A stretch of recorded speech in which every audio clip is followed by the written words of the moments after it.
Whoops, didn't even see that go past the minutes.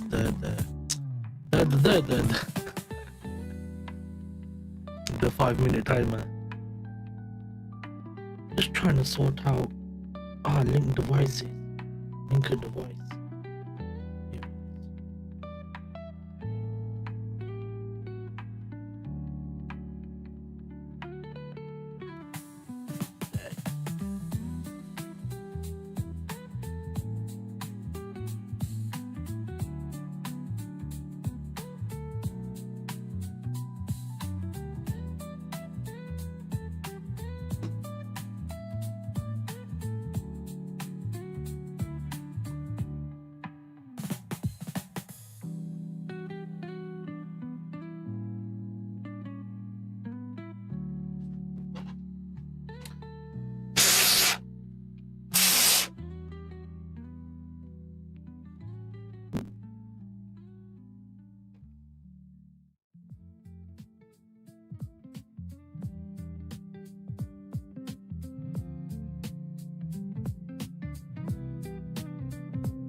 Right, okay.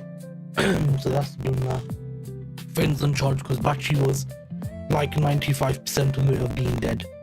Right, let me just go on dashboard, split the screen in 3. So I can have a look at all these accounts, go to M2 on all of these.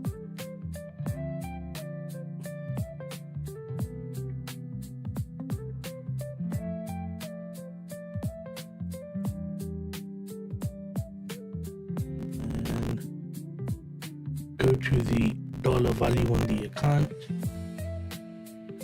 adjust it by broker,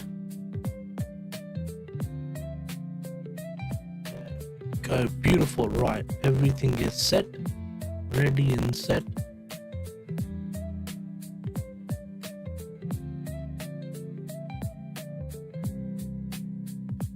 Perfect.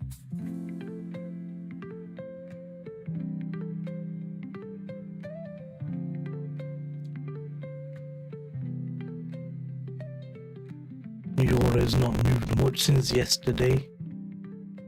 Neither has pound since yesterday. Yeah, we actually seen that on the charts. Yeah, it makes sense. We've had no movement on price. That makes sense. Okay.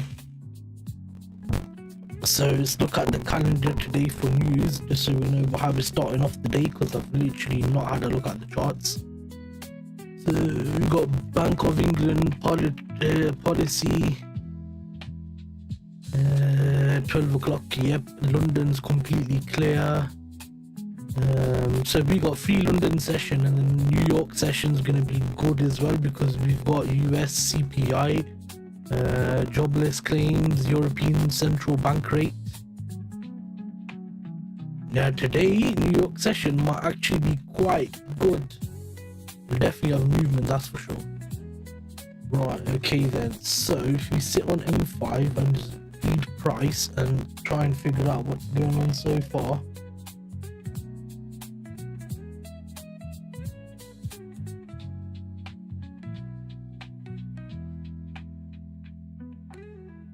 So that's a build up.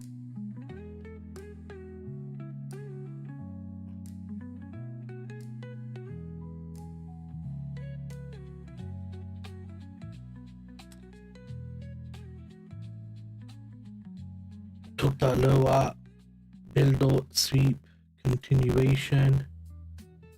And then we've got this little channel here, which is another. Let's just go on there. Yeah, it's better.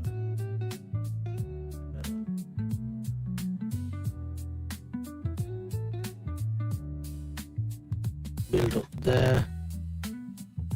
We've got a little build up going on here also.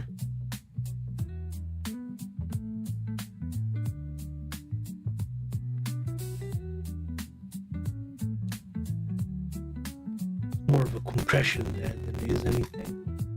go on M2.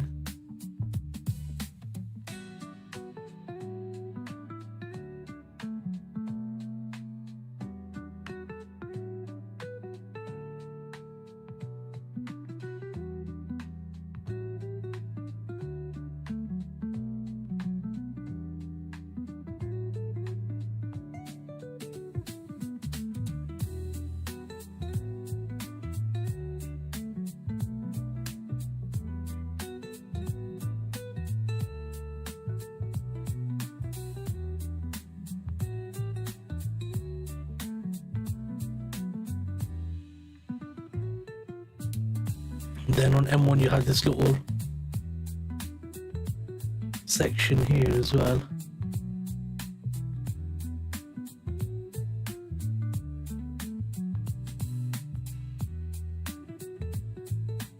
Price drop, going down, pushed higher. So it looks like price is still clearly bullish.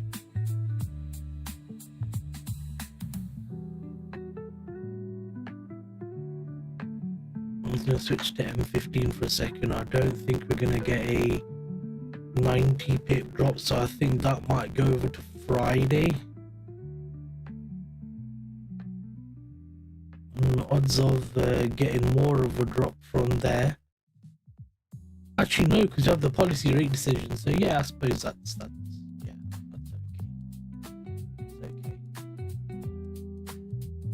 So it looks like buys for now, because you keep channel sweep here, break structure, got a build up of a channel there, build up of a channel there. So you still got these zones that price could attack later on, because that just looks like a nice M15 channel all the way through.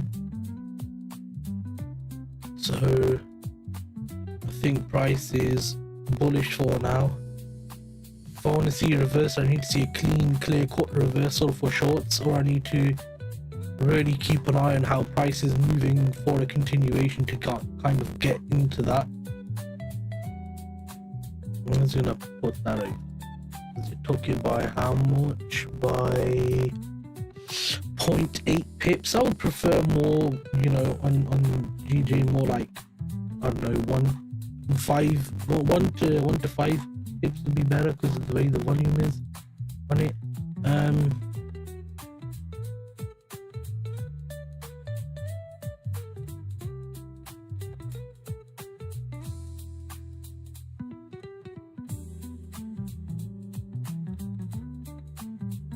Yes, we'll go over to New York session, as is that. That's 30, 40, that's 20. So hopefully we get a move within that level.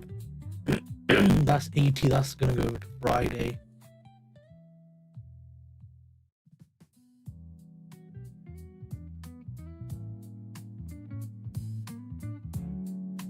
Realistically, this should also.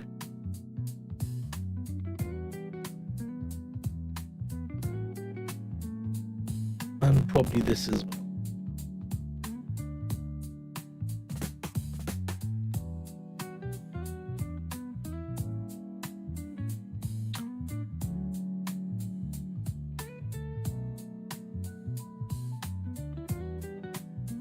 That looks like a channel. That looks like a channel to me there on M15.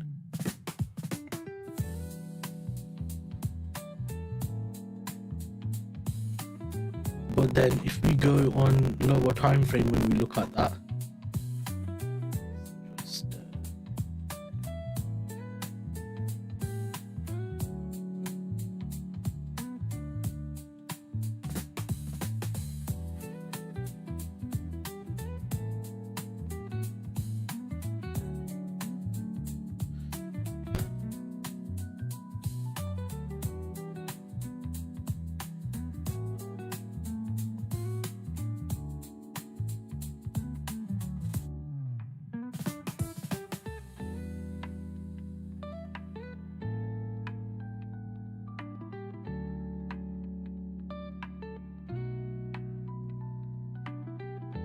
didn't create any significant lows, but we did kind of draw out relatively equal lows there, like a bunch of lows sat at the bottom. Then we come to this high, didn't go lower, but then we had a channel going on here. We took the channel out, so lower high, lower low, lower high, equal low, higher high, trendline channel there, lower low, taking all of this out, led to a higher high over here, which took this out,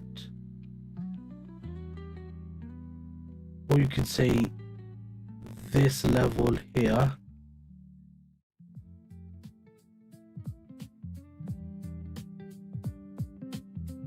So now I need to see, is it going to push down and break these lows, or is this move going to work from this section here?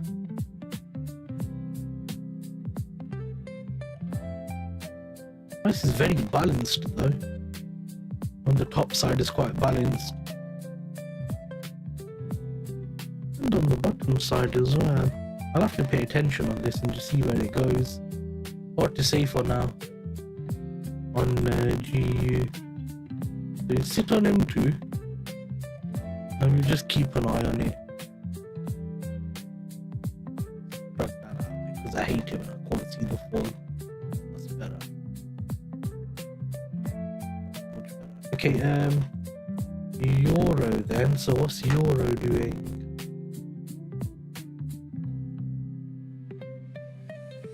Oh wow, that's very range bound in Asia.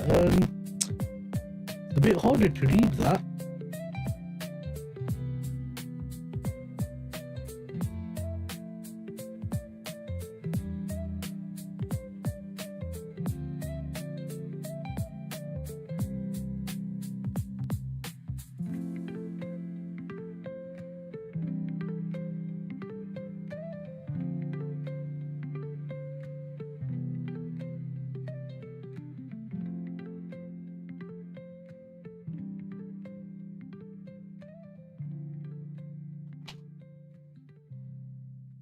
I feel like this could be an invalid zone, but I'm not totally certain. We had equal highs and then that zone there as well. So smart money traders or those trap traders love that type of crappy price action.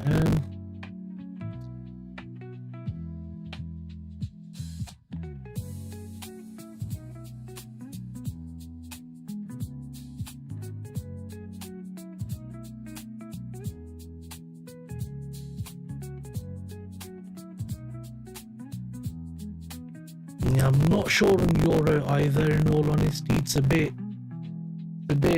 confusing. So I'm not sure.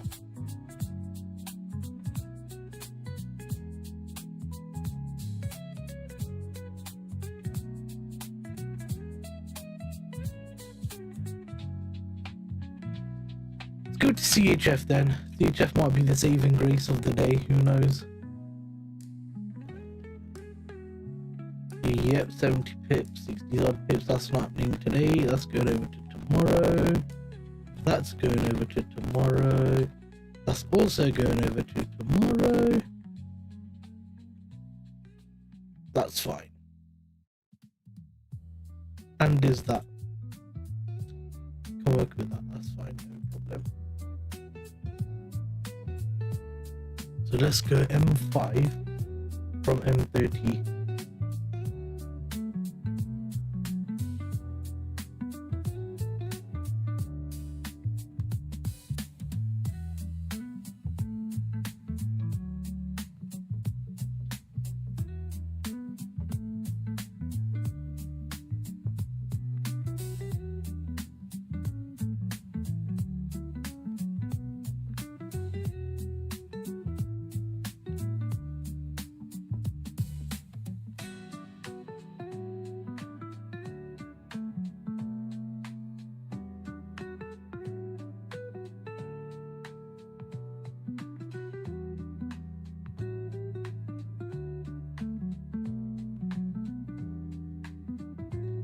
Build out sweep, broke structure, build out sweep, broke structure, build out potential sweep coming to break structure, M5 low there,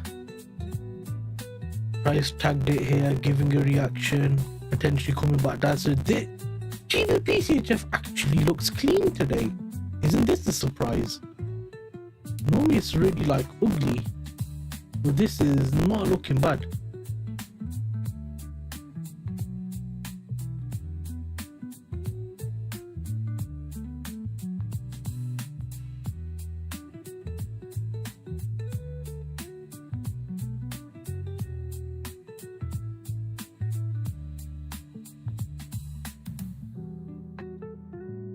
Go M1.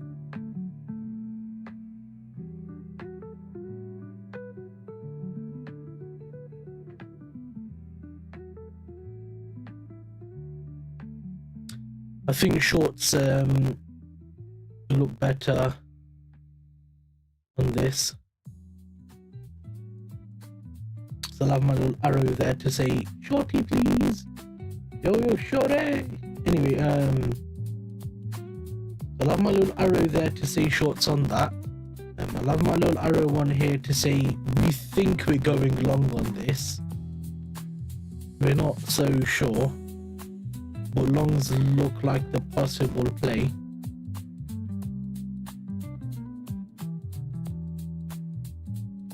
EU and GU, I'm not. EU looks like it wants to go higher. GU, I'm uncertain as to what it wants to do, in all honesty. So let's go M15 on the yen, and then let's hop to use DJPY and have a look at that. So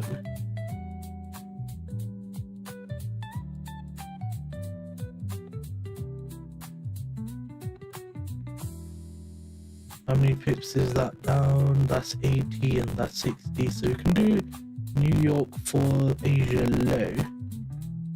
6 o'clock on my day, especially 4 o'clock. And then for this low here, I'm going to go all the way over to Friday. And then we are coming so close to this zone here. That could be 830 there. We go M5.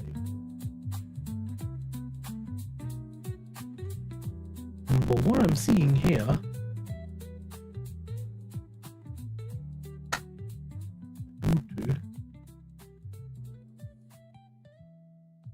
probably on the top side is cleaner.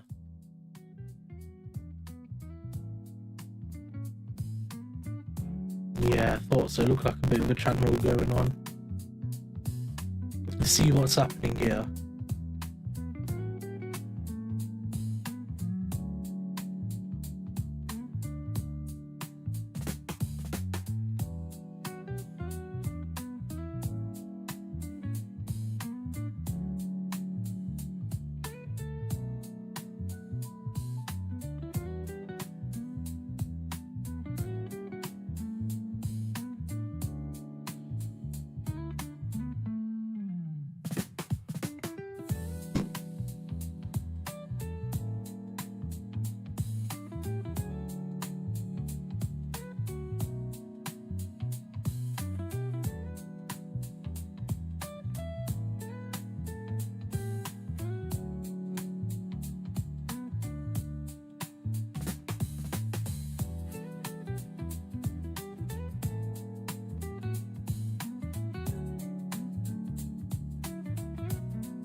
So build up, sweep continuation, build up, sweep continuation, build up of a bunch of lows here, sweep of them lows, continuation, build up, sweep continuation, build up, sweep continuation. So it looks like UJ is also saying to me, let's keep going long.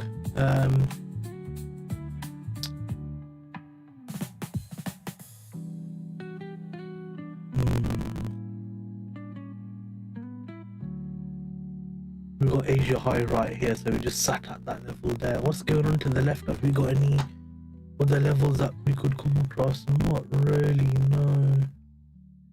Pretty clean on the way to the upside. Plus 20 pips. That'll be the next level after that.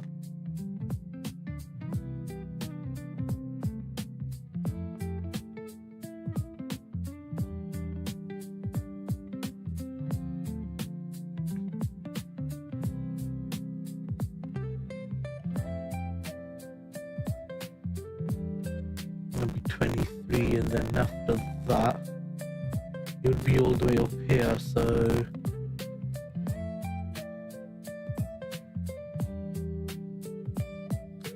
we could catch hopefully around a 70 pip move, which is alright for data. I just don't know if we're going to see clear direction, like clean cut clear direction. That's the only concern I have. I'm going to set an alert around here.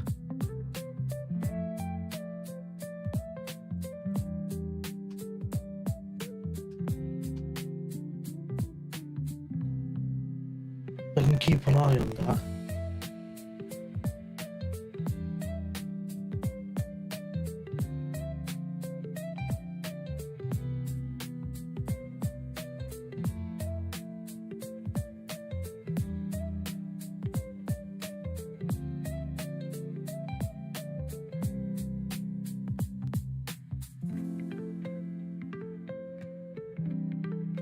So now we've just taken these lows here. Hopefully to continue the push to the upside. I need to wait for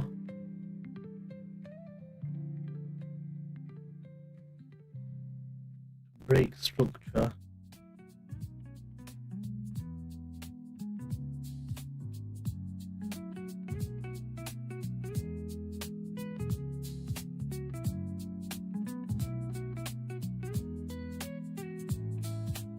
And then I consider potentially going long. The word potentially is important there.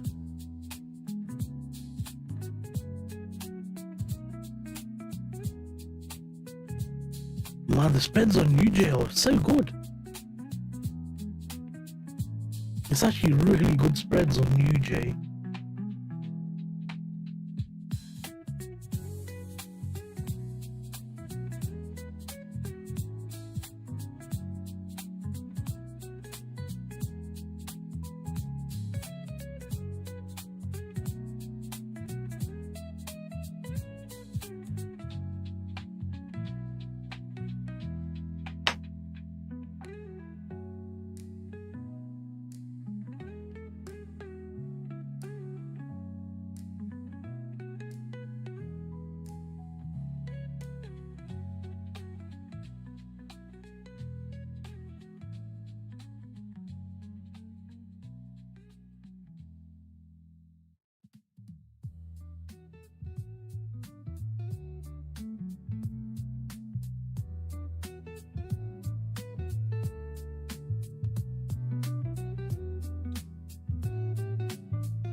You know what, GJ is looking clean for a long opportunity. This gave a clean break as well. I think I'm gonna go long on GJ. I'm really debating it.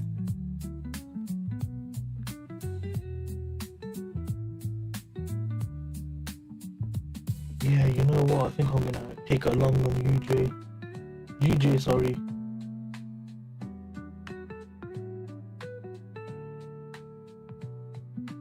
Swap that out. gbpjpy. What's it done here? Close it down. Reopen it. What's it do? It's come back already. Shit. Damn it. I hate when it does that. It just comes back way too fast. It doesn't even let you change anything even. Yeah. Nice, I'm gonna have to leave it now, innit? Damn it.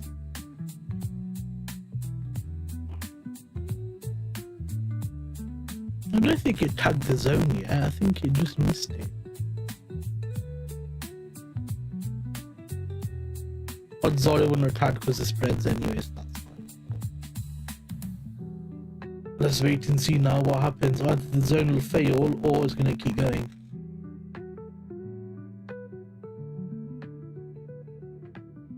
Because I think this move up here is a fake move. I think it's going to do Asia high bounce and go, which is what I think. It lines up with the Asia high bounce. You've got build up, sweep, continuation, build up, sweep, broke structure there. I think it's going to keep going higher.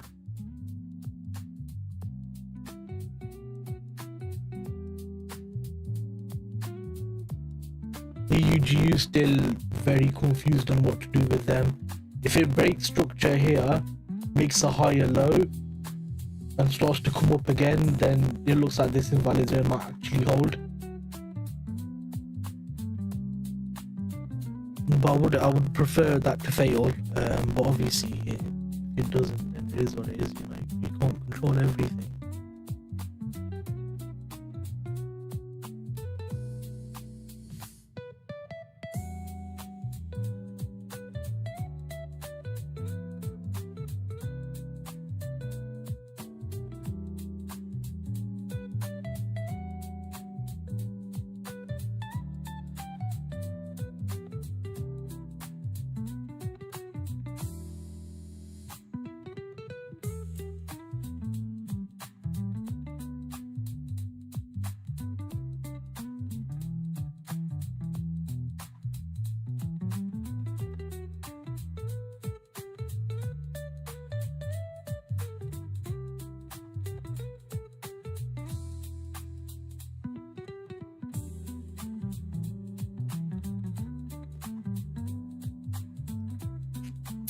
Moving nice. I don't think I would have gotten tagged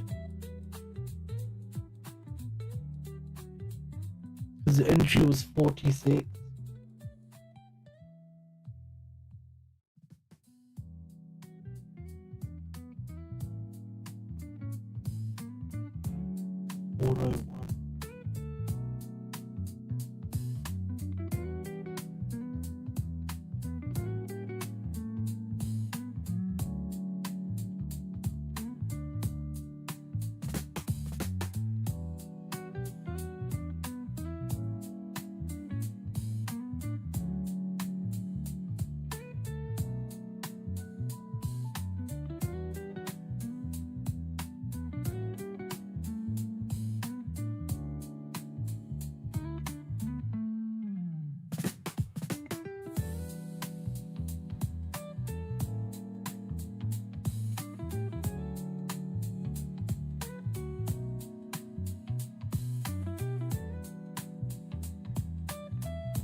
Tag gave a reaction, should continue. The GCHF has done quite a move there.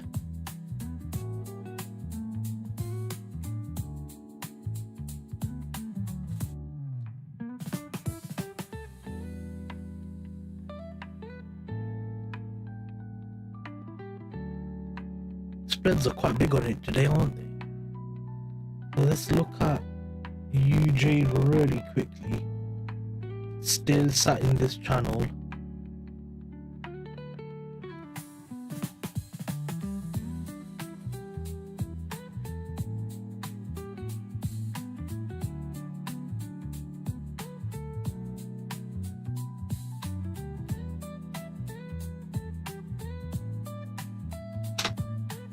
Let me go.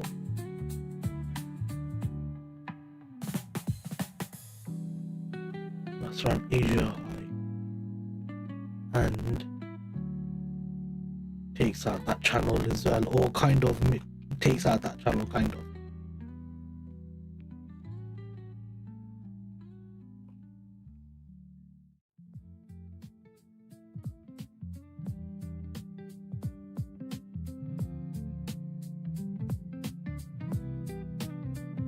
Just euro don't build up, sweet breaker structure, left a high there, tagged this demand zone, lovely volume coming in there.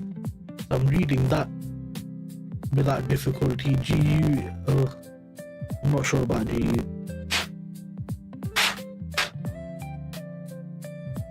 Still a lot of confusion on GU.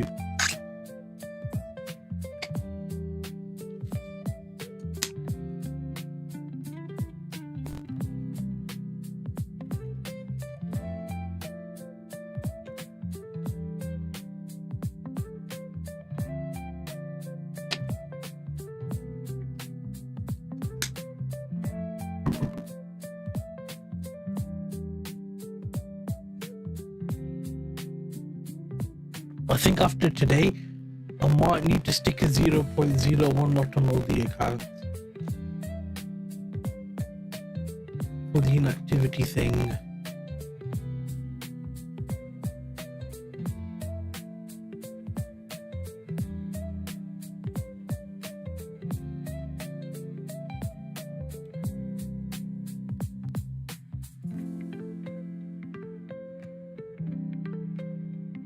Four to 8 minutes is normally break even, and we're back at entry again, so I need price to really. It's come taking this low out.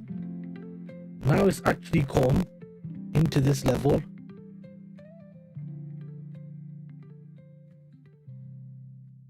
That looks like it's gonna fail to me now. Unless you start to see rejection.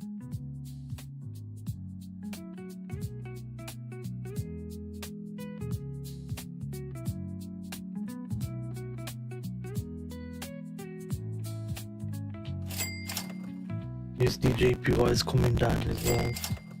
I'm guessing USD maybe buys. Yeah, there you go. So it's the yen.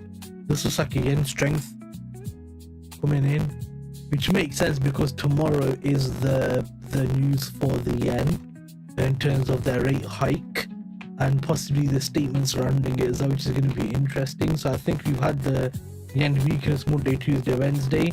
Now today is the day before the yen press conference. It's possible that it might be the case of that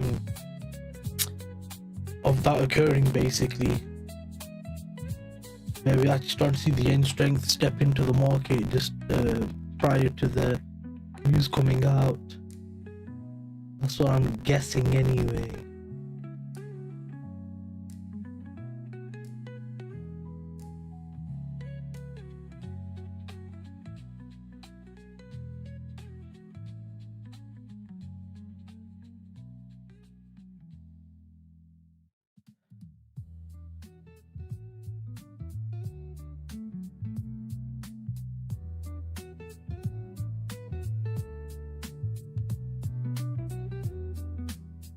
Forgot to add UJ to the list on my personal account. USD JP was already there.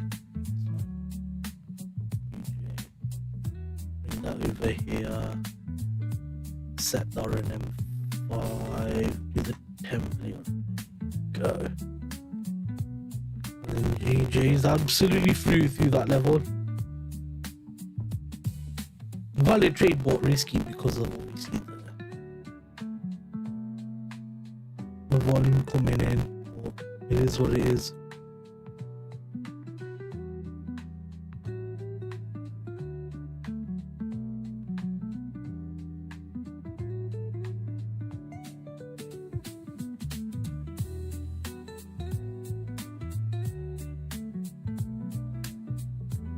Being patient on that one helped.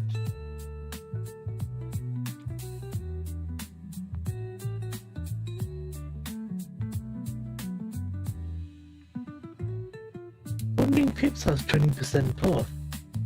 You can get an account from as low as $26, so it's probably a 5k account. I don't mind having a look at that. Hey, Karibu Indugu.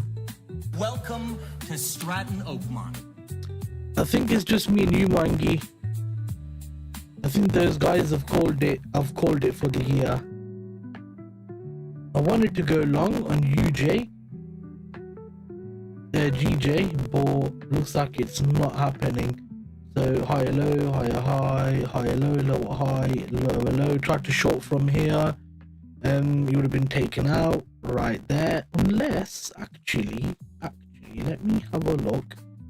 So let's say 46.45 and then say 2.2, so you did 3.5.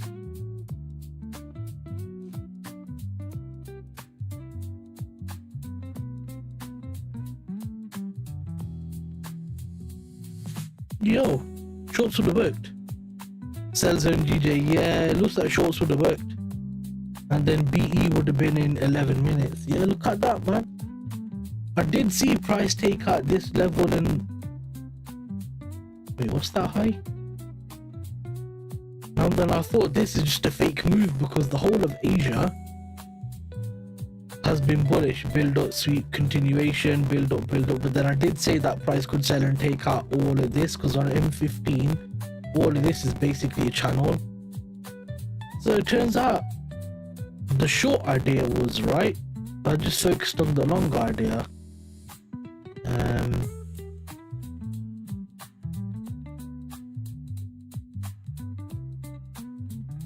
Let's get rid of the long. Break structure. High low, higher high, higher low, lower high, lower low, breaking structure. 1, 2, 3 minutes to enter that trade, possibly, but then you would have been sat in all of this, and then the spreads. How bad was this? That was 1.5.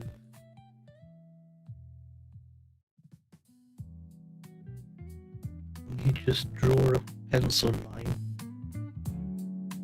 So it was 0.6 away from my SL. So if the spread was 0.6 or more, I would have tagged. If I did 3.5, no, 0.7, which it is hovering between 5, 6, 7, 8, even 1 pip. That'd have been very close. That'd have been very, very close, to be honest.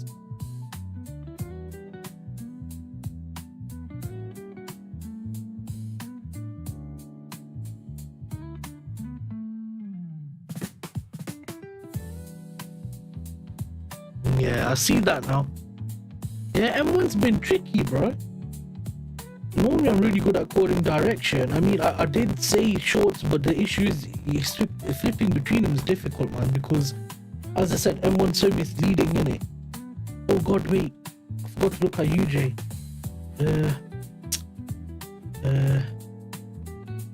I wanted to short on this as well, but the invalid zone held. Let me use this then. Right, perfect. So now you've got this zone here.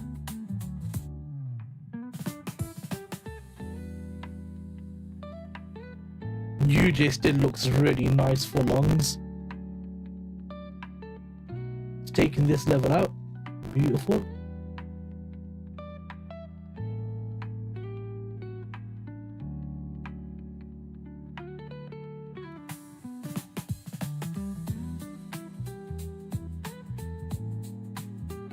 Just gone taken out these lows here.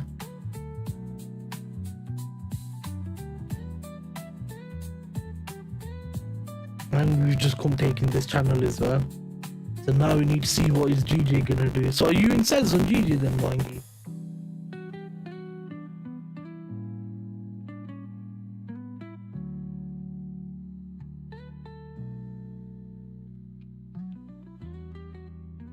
They would have had a break even, but nothing as of yet. Not yet. Got ya.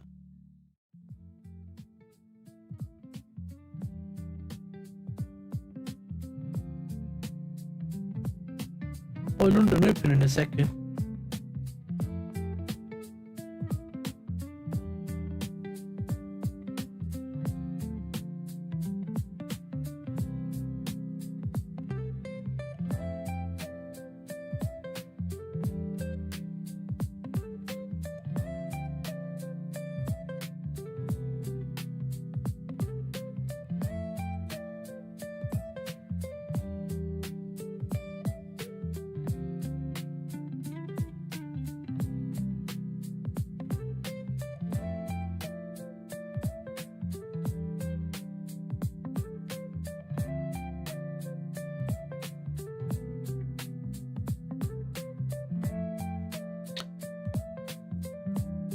That's moving down. I think this is yen strength, bro, because of the rate decision we're getting tomorrow. I think that's just the yen coming in now. Look at that.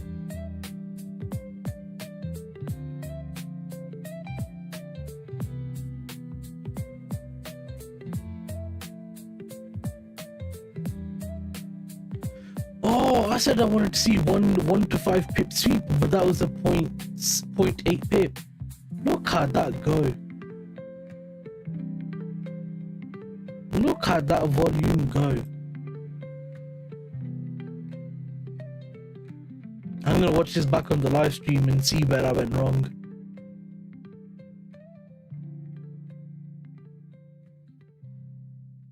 I think I was too focused on this being a sweep, that being invalid zone, to say higher low, higher high, higher low, higher high, higher low, lower high, lower low.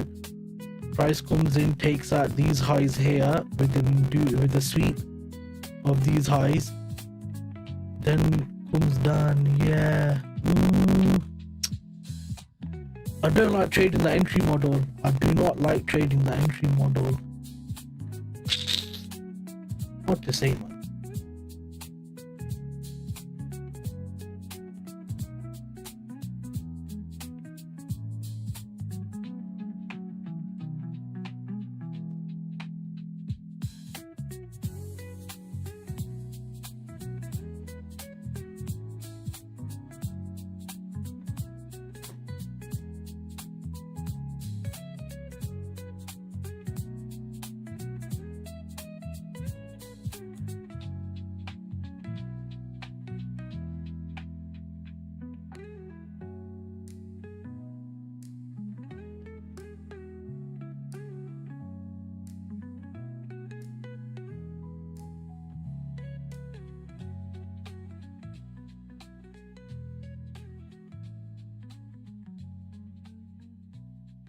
I want new J longs, they look better to me.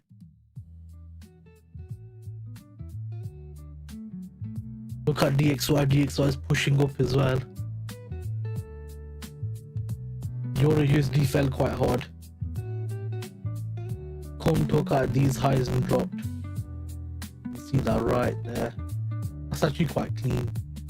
Build up, sweep, drop after taking the high.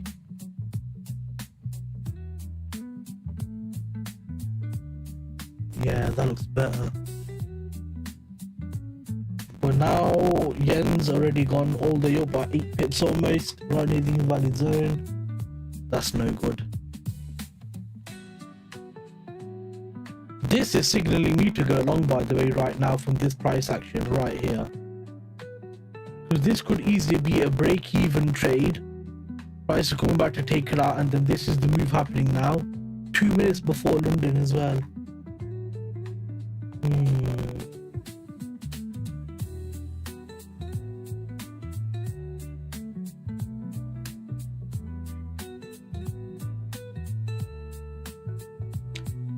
I'm just gonna wait.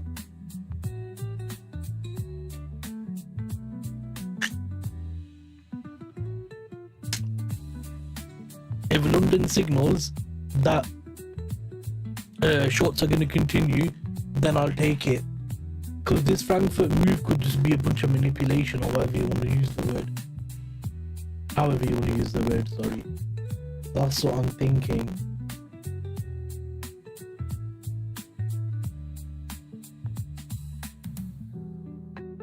Pound's got some volume though, look at that. 4.5 pip candle. 4 5 pip candles.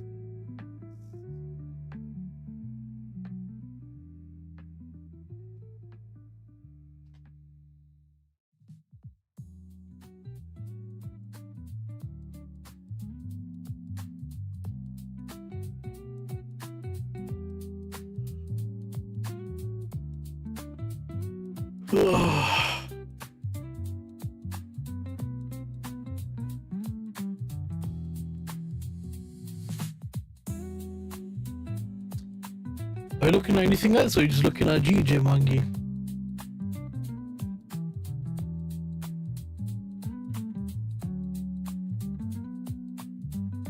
London open.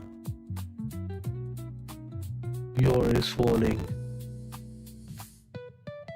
That means DXY is probably pushing up. It looks like it is. Yeah, look at that. That's going up and away.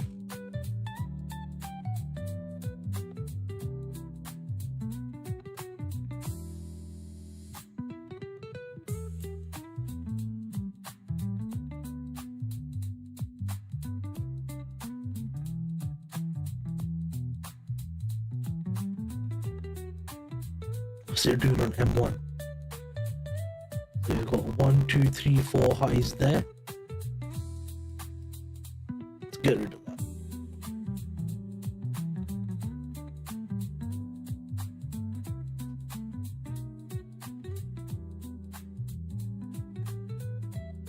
So we're making lower highs and lower lows, and then we broke structure here because lower high, lower low, lower high, lower low, broke structure there. Price come down, took out these lows here of this channel there, for which we can drag this all the way over to here,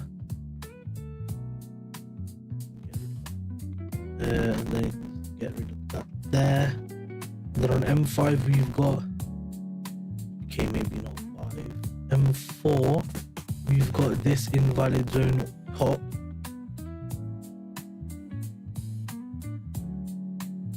Now I need to be mindful of this because, as I said, price did come up, take these highs and give a bearish reaction. You can see the volume coming in for the bearish side, but the whole of the price action has been bullish so far. So I just need to be careful what I'm looking at and what I'm choosing. Because as I said, you could get yen strength coming because of the rate decision due to occur soon. And the yen's been quite weak this whole week so far. You know, rate hikes are going to make it stronger. It's just painting a picture at the moment. So I think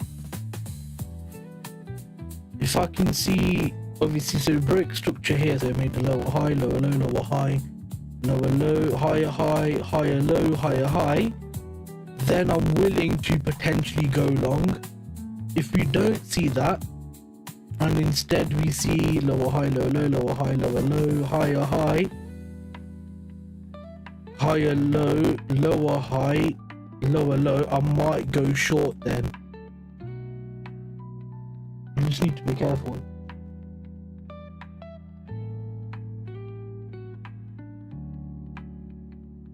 CPI, yeah, it is. CPI today at what time? US CPI, isn't it? Yeah, US 130. You got US jobless claims, which expecting to become less, which means expecting the labor market to get slightly better with less unemployment claims. CPI, they're expecting to go higher year on year from 3 to 3.1 is what they're expecting. Month on month, this is expecting to stay the same, 0.3. Year on year, core year on year, they're expected to stay the same, 3. US core CPI month on month. Okay, so they're expecting US CPI year on year to go up by 0.1, core to stay the same, month on month stay the same, core go up by 0.1. Okay, and jobless claims expecting it to be better. If CPI comes out lower and jobless claims come out better, that might put a rate decision on a hold. If jobless claims come out worse and CPI comes out better, meaning lower, then that will encourage the Fed even more to say we need to cut the rates now, because obviously inflation is coming down, which is good, but the labor market is continuing to weaken, so it's taking pressure off of the inflation and putting it more on the jobs data, which makes it easier for them to cut rates. If rates were higher, inflation was higher, it'd be more difficult to cut that rate, because then, yeah, okay. Yeah, so, okay, so basically, yeah, I'll repeat it again. So year on year CPI, so not core, just year on year, previous 3%, forecast 3.1. If we get 3%, that's good. If you get 3.2, that's bad. Now, oh, you said month on month, innit? You say month on month? Oh yeah, month, yeah. So monthly, US CPI monthly forecast is 0.3, expected is 0.3, previous is 0.3, so they're expecting that to stay the same. US core CPI month on month, previous 0.2, this time 0.3. So they're expecting it to tick up by 0.1. Let me share my screen and then, so I just share my screen, it'll be easier, innit? Yeah, I'll just share my screen 1 second, because then you can see better. There you go. Damn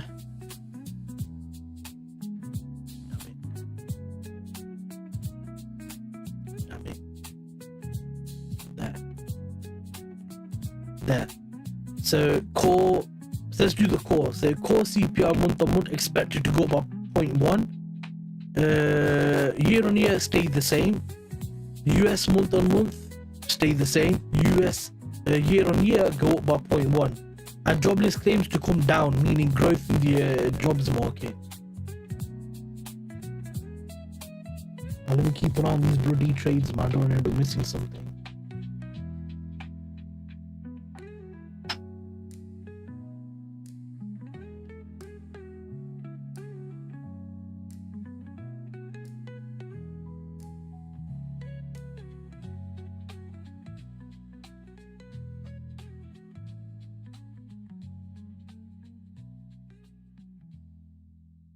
So you got that, yeah?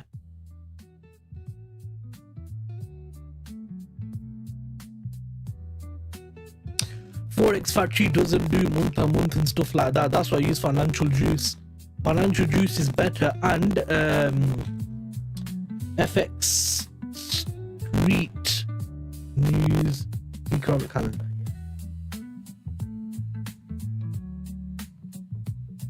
Because this one does all of the little things, and you can select the filter in it. So if we just did today, for example,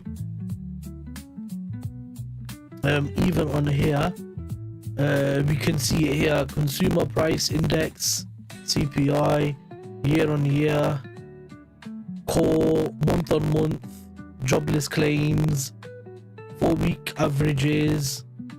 So yeah. Unfortunately, that's why I stopped using Forex Factory. I stopped using it because it doesn't really, it doesn't really give you all the news.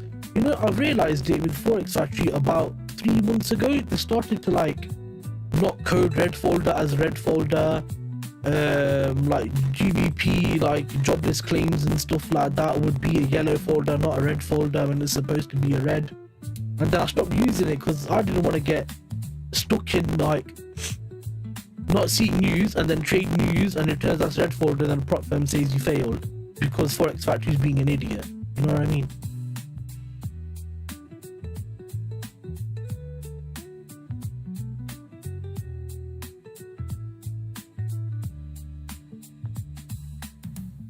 So yeah, use Financial Juice, and that's the one I get all the, you know, all the voice speech alerts and stuff like that. That's where I get it from Financial Juice. I tried adding it to the Discord, yeah, so all the news comes in the Discord, but for some reason I can't get the link properly, and I don't know why. Because in that way I can have a channel just for news, and then every time there's news, it'll just pop up in that Discord channel, but I just don't know why it's not working, to be fair.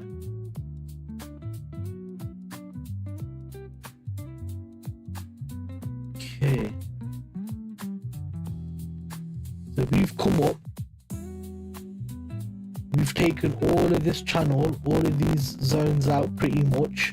All of them are done.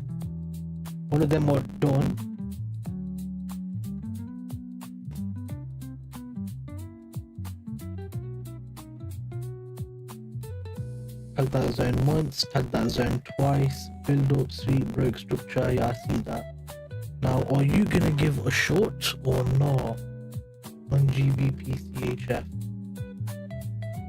me just set an alert. 95. GC still going up.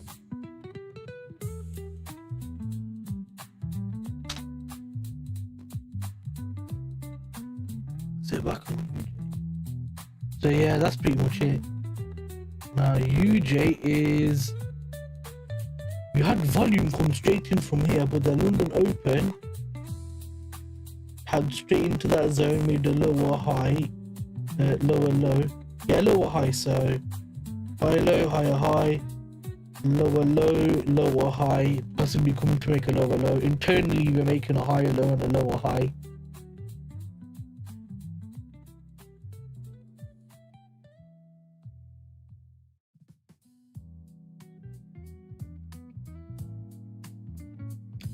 But invalid zone here, invalid zone there. If this didn't tag this zone, I don't know. I don't know if I would have shorted. I don't know. I'm not sure about price action, to be honest, man. I'm just gonna keep sitting and waiting. Ultimately, I'm not that bothered because 1 TP and I'm flying up 10, 15, 20 already, mate. There's no rush.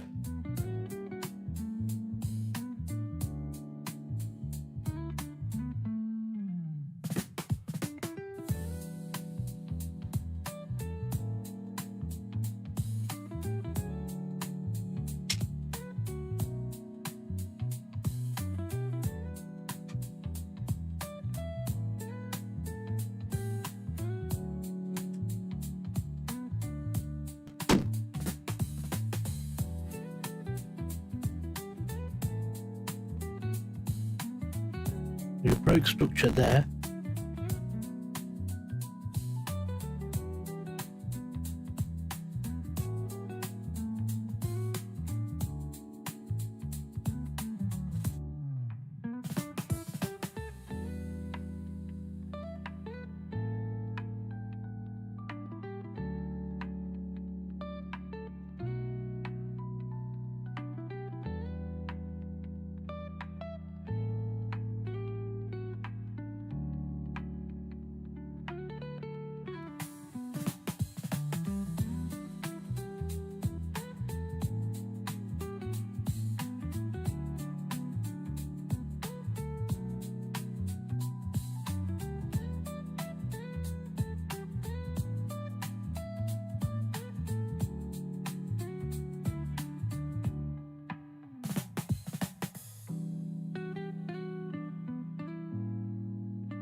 So would have got a 1 to 4 on that short there, or 1 to 5, whatever.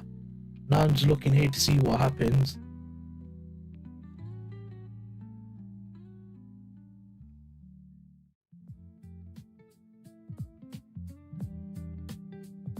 The lower time frame's been ugly to read, man.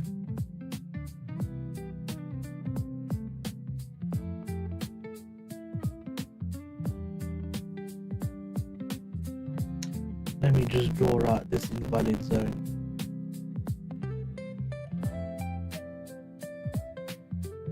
Price tagged in, gave a reaction. Tagged in. This could be.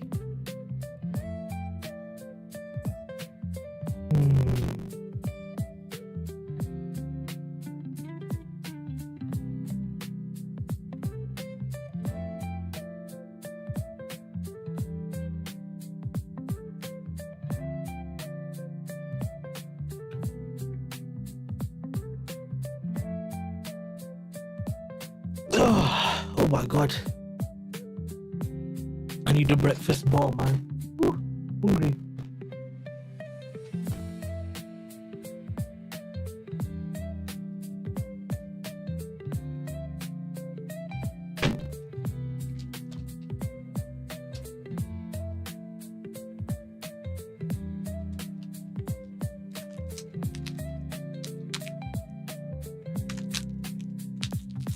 GJ is really bad. GU, sorry. Very, very choppy. Euro is a bit cleaner on direction, but not a lot.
Very awkward price action, man.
Yeah, that's not a bad shout.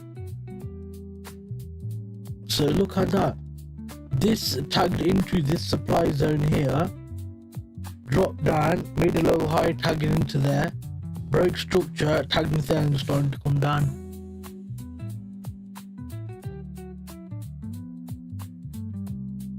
Break even would have been right there.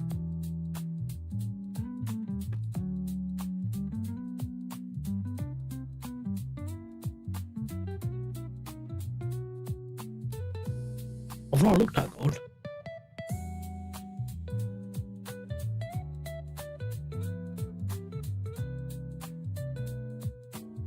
See, I don't like that candle. That candle's disgusting. It's as though it's sweeping lows to come higher.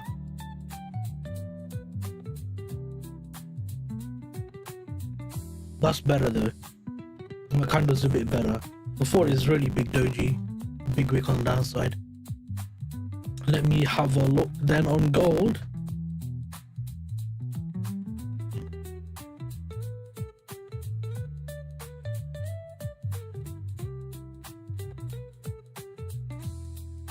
Oh yeah, 15 is a nice level.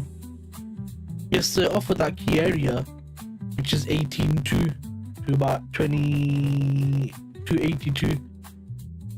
So yeah, that's a nice little area there to buy. But this makes sense. You can short from here. A lot of action around this Asia midline.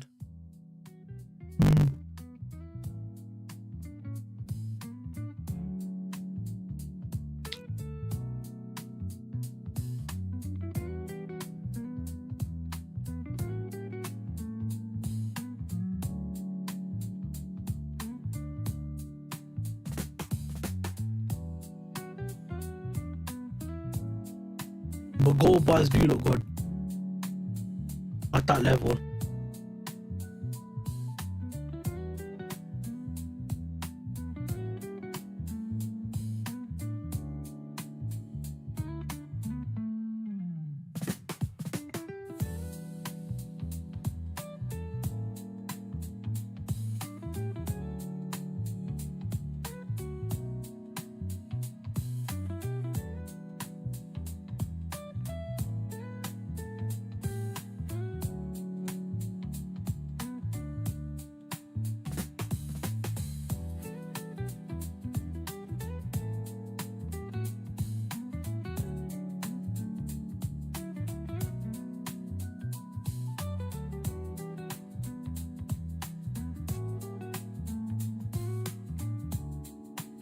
So once again, GJ shorts were good.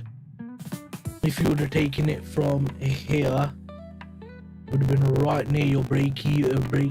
Probably would have got tagged at 4R and then gone break even. But looking at it now, I just expect, I don't know, when I was looking at this, but I felt like it's gonna take these lows and push up and take that zone out, but it's following order flow. Supply zone tagged into it, broke structure. Supply zone tagged into it, broke structure. Just now here. But I still had faith that it could potentially keep going higher and this could be a bit of a fake move, but I've seen a lot of times that London does do this. It is kind of clean. If a London tags a supply and then breaks structure, it oftentimes tends to follow that for at least the first half hour of London. And if you're lucky, it'll continue all the way throughout.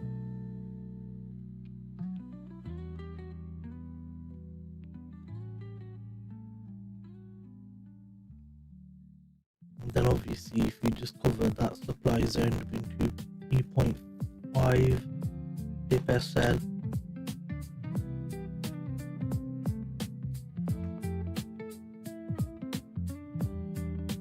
what about GCHF? What's going on with that? Set an alert at the bottom of this.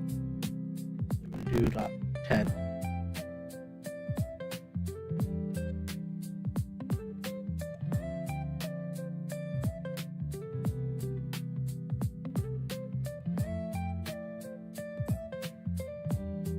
London Open demand zone. Build out sweep, broke structure, demand zone right here at London Open. Price tagged it, gave a reaction, come deeper into it, could push up from here.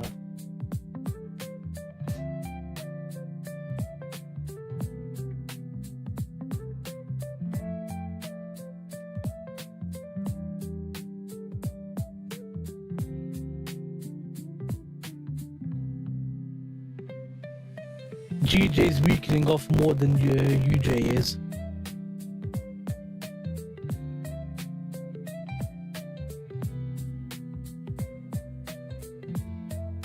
Maybe I spoke too soon.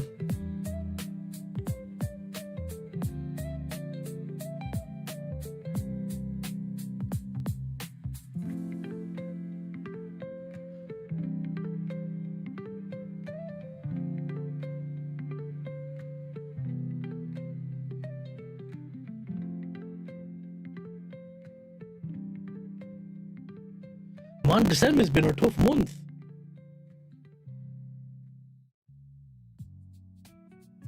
But last year, December was really good.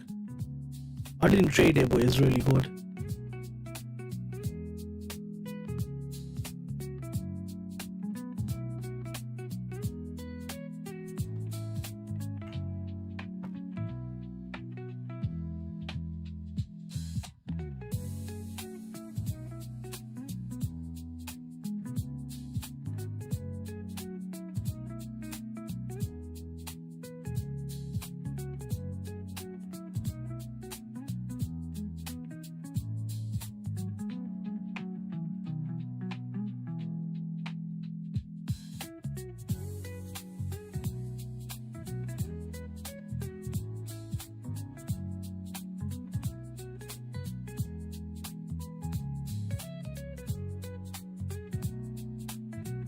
Yeah, elections did a big thing, man.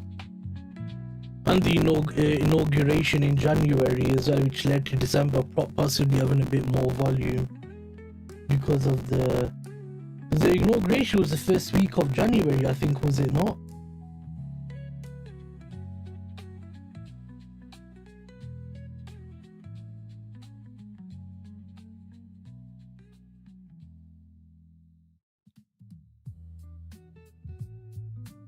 Yeah, it was first week. Yeah. So it makes sense the first 2-3 weeks of December will be good.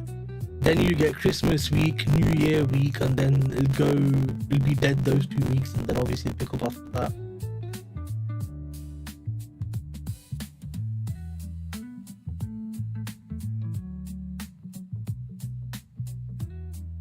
Damn it, man. That's so unfortunate that GJ short. You know, literally, if this had swept this zone out by 2-3 pips, I would have been far more confident in it. Because for me, not even doing 1 pip is basically same as making an equal high in it, yeah?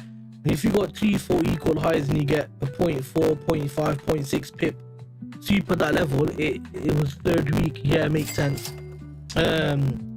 then obviously it's just making it equal high. If it takes it by like 1 to 5 pips, it's actually taking that level out, isn't it? If that makes sense. Okay, now if you look on M2, okay, that's a bad idea. Not long to expect Swedish Riksbank rate. Forecast is for no change from the prior 1.75%.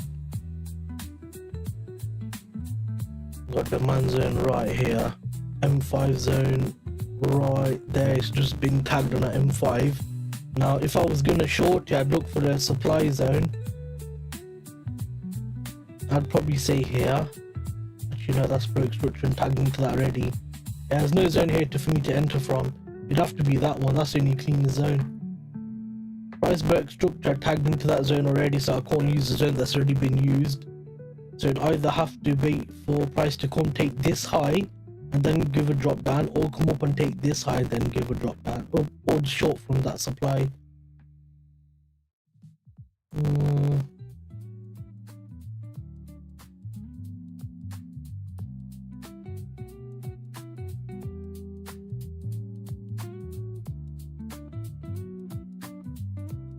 Okay, now price is taking Frankfurt low, which is right here.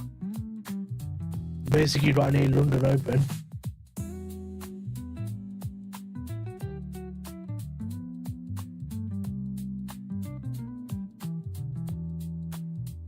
What's it gonna do now?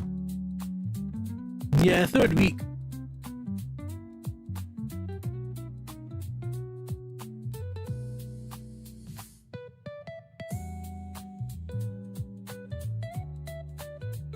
A lot of people use seasonality, yeah, to find out, but I think seasonality is subjective because you have to look at what's actually occurring in that time, in that month and stuff like that.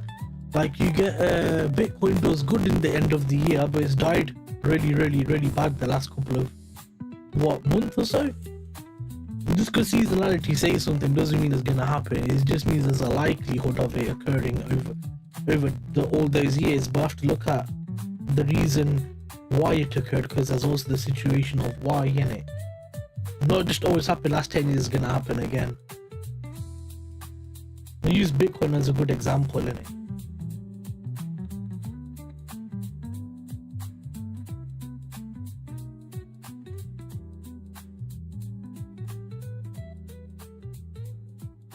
No change, no change. Rate remains unchanged at 1.75% as expected. Who's that for? Oh, Swiss.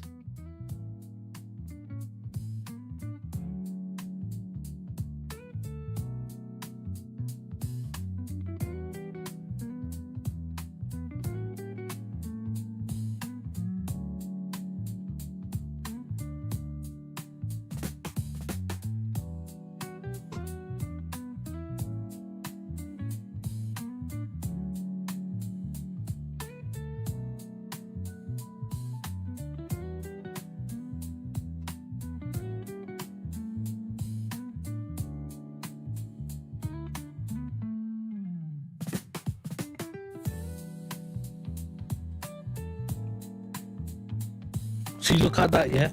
So if you would have taken it from here, you would have had a break even here and now it would have been tagged. Price is very weird at the moment. I could say sweet might break structure here, maybe, I don't know, we'll find out if it does.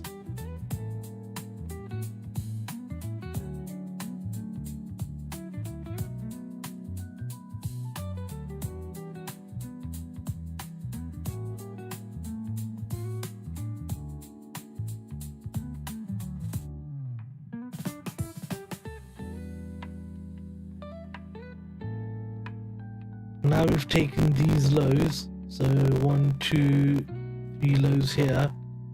So high, low, higher, high, lower, low, lower, high, high, low, lower, high, lower, low, lower, high, lower, low. To that level out there. I needed to come up and break structure here. If it does, the problem is with M1, yeah. This could easily be a sweep of, oh god. A sweep of Frankfurt low, which is there, break structure and then go long. Because I know that with my data, normally I'm using normal situation because my data is based on normal market scenarios. Normally, the first 30 to 45 minutes of London Open is 10 to 15 to 20 pip move can be misleading, yeah. And then the reversal occurs after, and that's where the real move happens. If this is that, it makes sense because now we're at 32 minutes. You shut up, Trump. So I'm just trying to I like using data, man. Data makes me comfortable. It's my safe spot.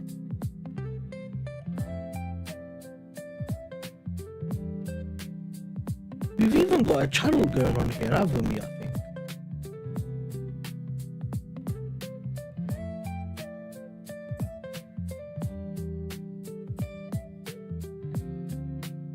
A bit of a channel going on as well, which is interesting. That could mean take the channel out into the invalid zone and then drop into the supply zone now. So there's broke structure here, come into the supply zone. And we've come up here, taken out this high. Yep, drop down there.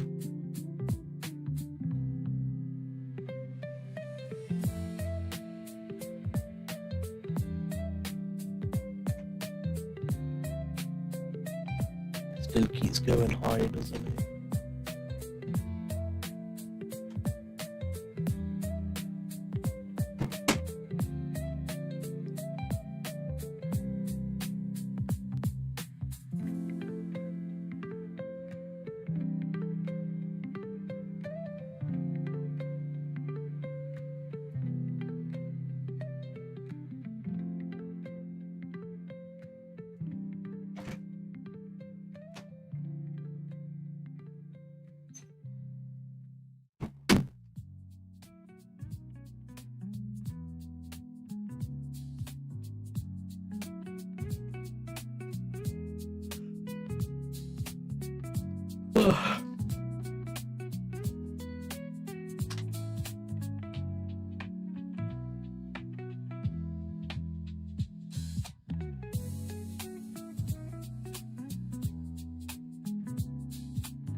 I think I might have to look at New York session. Oh no, wait a second, we're coming close to this low.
GU is really bad, so consolidated.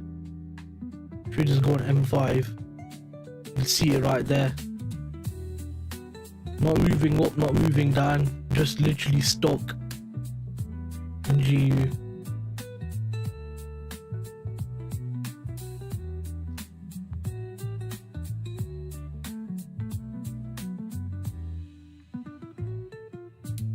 That's rather terrible.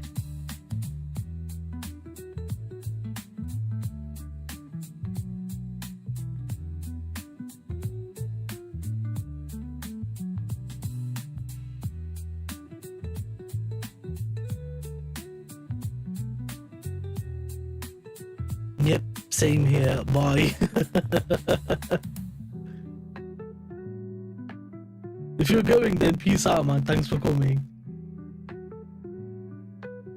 I'm gonna sit here and keep looking for something.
just a bunch of 1 to 2, 1 to 3 views happening, but there's no clean.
I'm ready to fall asleep.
Might as well just sit on M15 on GU then, and then just look at all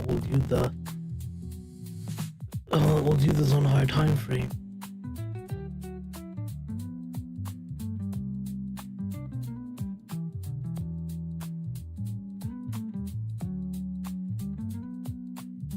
Look at you then.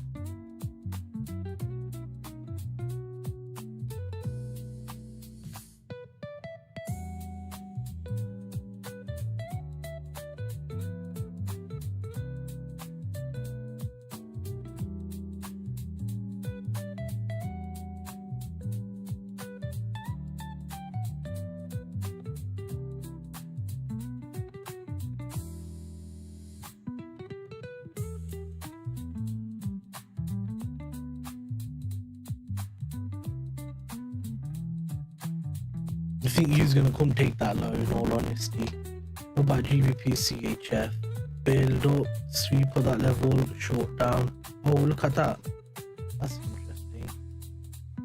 Build up, sweep. I wanna see it come down.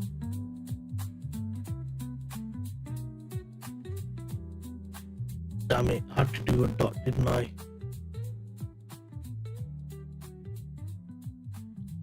Ukraine Zelensky says we are not considering parliamentary and local elections. No bill yet from lawmakers on presidential election.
This is weird. So after it's done that move there, taken this low, it's just been choppy since.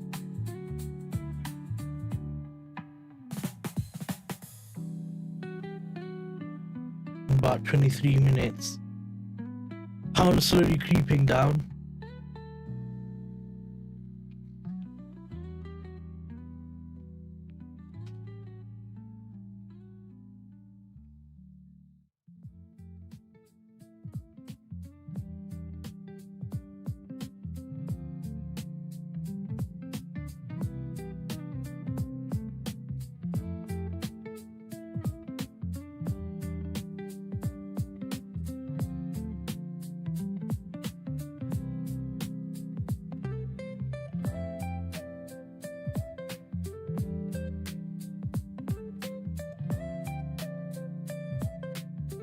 See, so close to equal highs. To me, that's equal highs. One high there, two high there. That's pretty much the equal high level for me. But you could say 1, 2, 3, yeah. Actually, 1, 2, 3, 4, 5, 6, and then we took it out by 14. Or you could say we took it out by 10. Yeah! I was wanting to come take that high out, to be honest. I suppose this is valid, but I wanted that high to fail. And then from that perspective, it doesn't make sense, to be fair.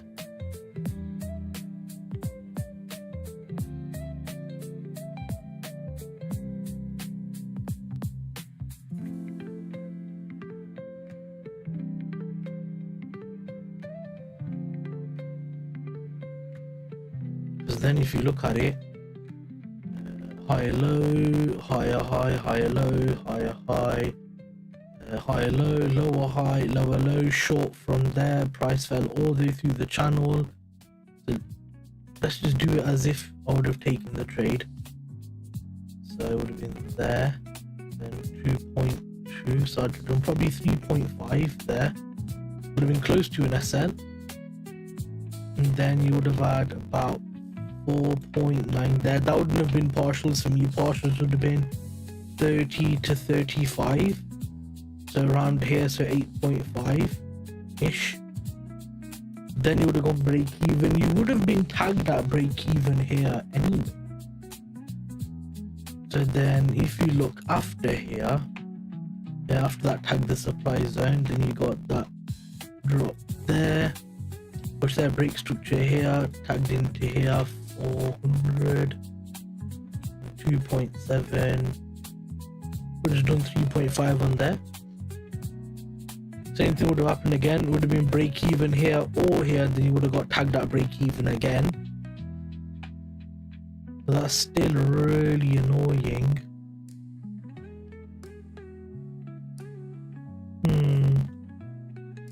And then price would have fell. Yeah. Even if I was in these trades, I wouldn't have made any money because of how price is behaving in terms of its pullbacks and all of that stuff. It's being quite annoying. But I like the look of this though, because it's coming for this Asia midline area. Hopefully we could get a reversal from this level.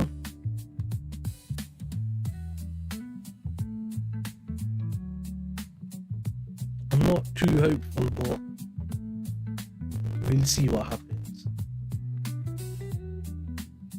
Still need that.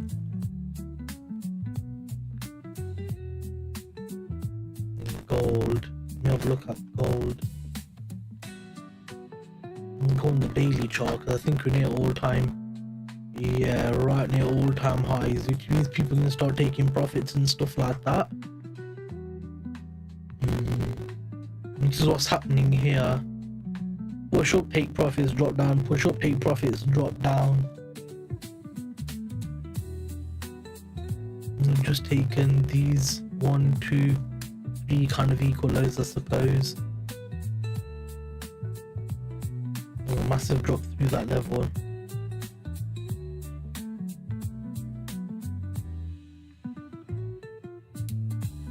We would have caught 110, 115 pip move off of the Asia midline drop.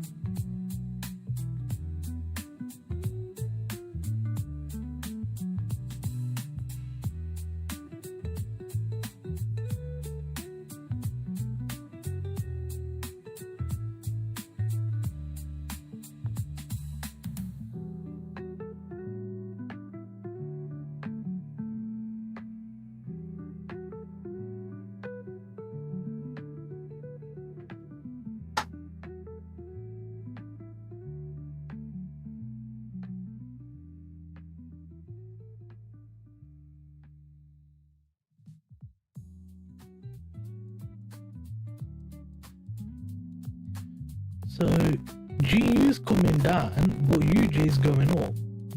That's interesting.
Still expecting Norwegian key policy rate. Forecast is no change on the prior 4%.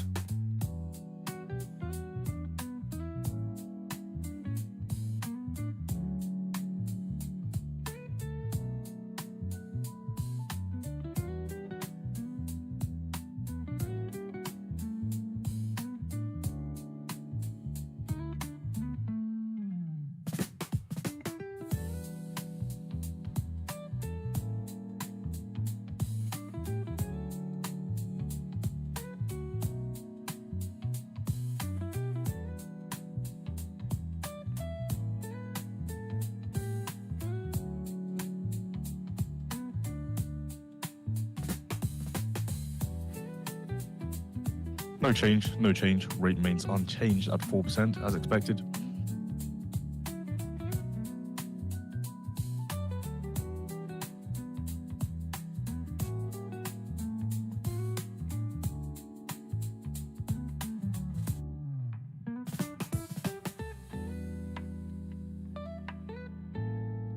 Germany plans to sell record 512 billion euros in debt in 2026.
The price is behaving very weirdly. I would have loved to have taken a buy from around here, but price just tagged into these levels and that was just a no-go for me.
I would have been taken out anyway, damn it.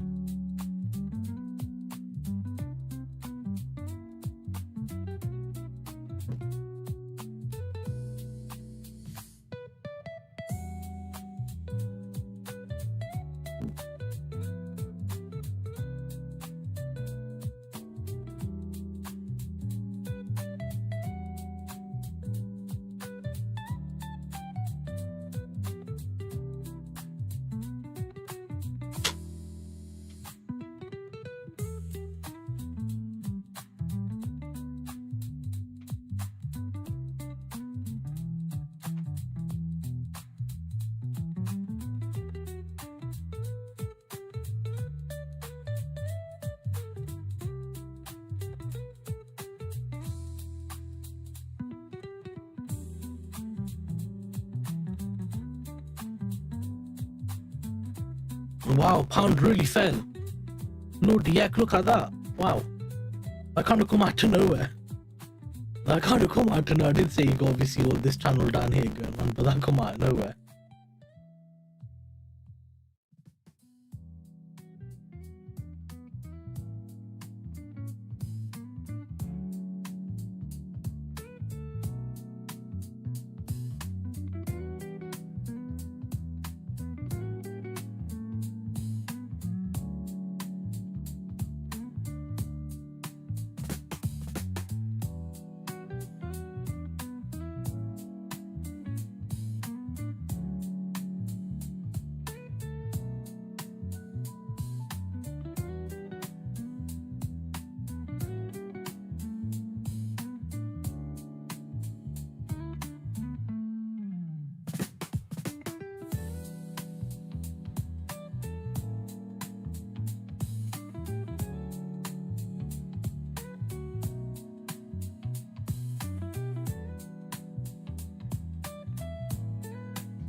Oh, my neck.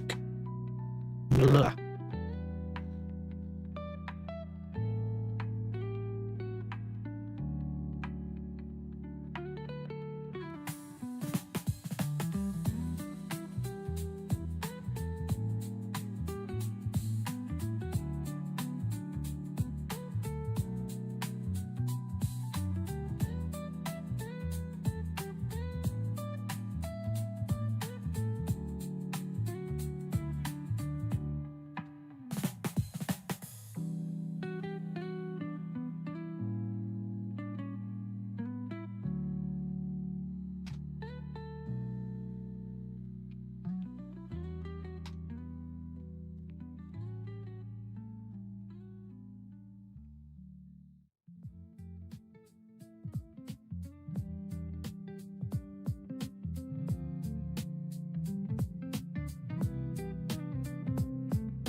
give it another 20, 25 minutes and then I'll probably call it then, or after about then. .com/purchase and save 67% on a subscription. Let's make a big, beautiful deal, people. Come on.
Euro GBP is up 0.5%, so there's hardly any weakness in the pound against the euro. I think it's just a case of dollars pushing up and they're all going against that basically.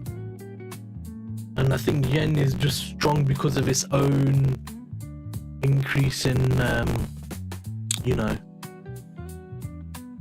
the rate hiking stuff. That's what I think it is, because Euro GBP is not signifying anything. CHF JPY is only up by 0.7, showing the yen strong. UJ is only up by UJ is up by 1.3, whereas all other USD crosses are in a negative balance. So yeah.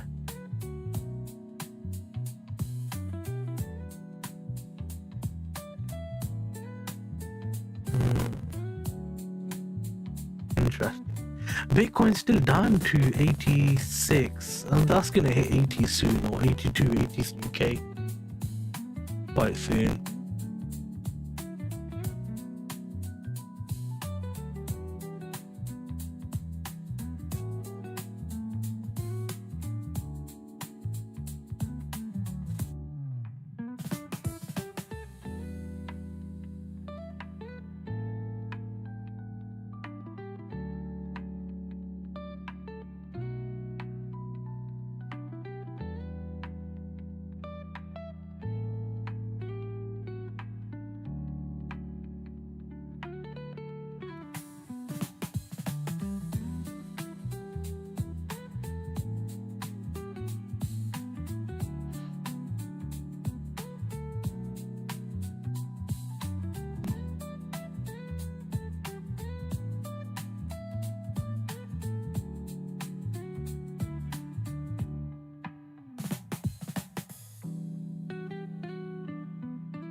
Let's look at euro.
If it isn't one problem, it's always gonna be another, isn't it?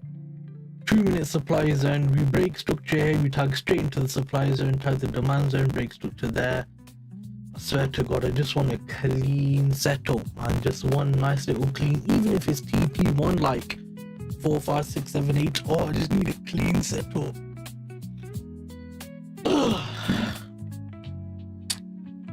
Patience being tested heavily today, man.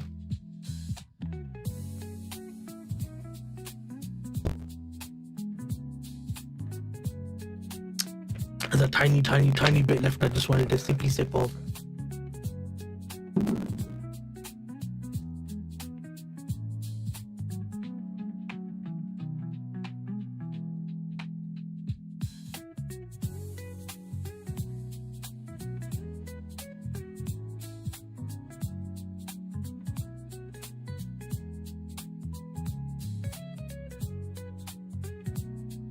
Building a lovely little channel right here on gold. Lovely little channel.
we're getting a bit of a bounce here, but I don't know if it's actually going to be a real move or if it's just going to be like the price just kind of having a break before it continues, if that makes sense. Hard to say.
Okay, another 20 minutes basically, and then I'm back done.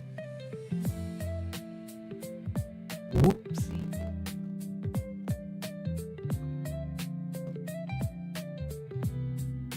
Clicks fell down. Let me sort these out. Here's joggers.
think that's everything. Yeah, that was everything.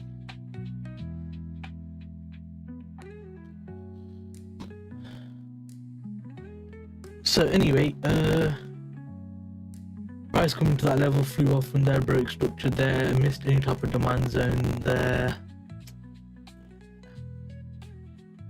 Would have been a bit of a tricky one in all honesty. Would have been better if you broke structure here and tagged into like this zone here. There's probably like an M2 zone there somewhere. Yeah, like that. So 2.5, that could have done like 3.5 pips.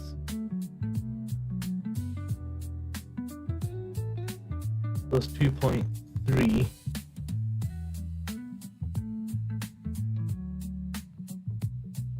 It's probably just done 3.5 to be safe. I like rounding into like round numbers if that makes sense. Tag that zone, fly all the way up. Oh yeah, but then the issue would have been, yeah, shoot, damn it, yeah, of course, it would have been break even and then tag break even and then continue to go up from there. It's annoying because in this market condition, you can't really go break even. You have to reduce risk just in case price pulls back, which is a problem because you're exposing yourself to more potential risk on trades there in terms of losses and stuff like that. I don't like the idea of that. I like to keep the losses as small as I can.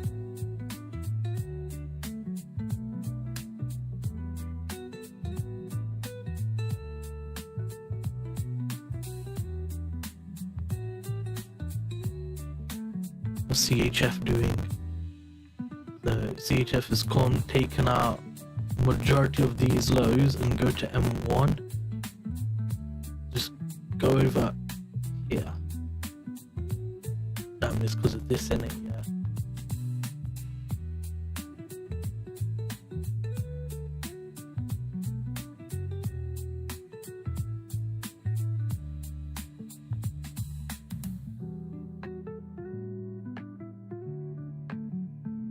There's a potential. I'm done for today. Potential trade here.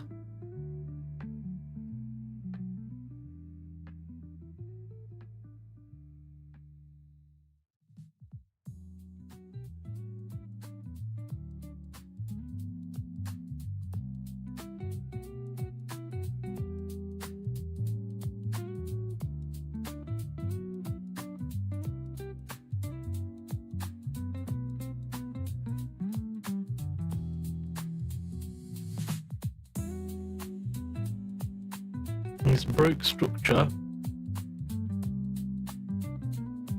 on this candle here, but it's kind of more of a wick than it is an actual break. So for me, that's not so clean, unfortunately.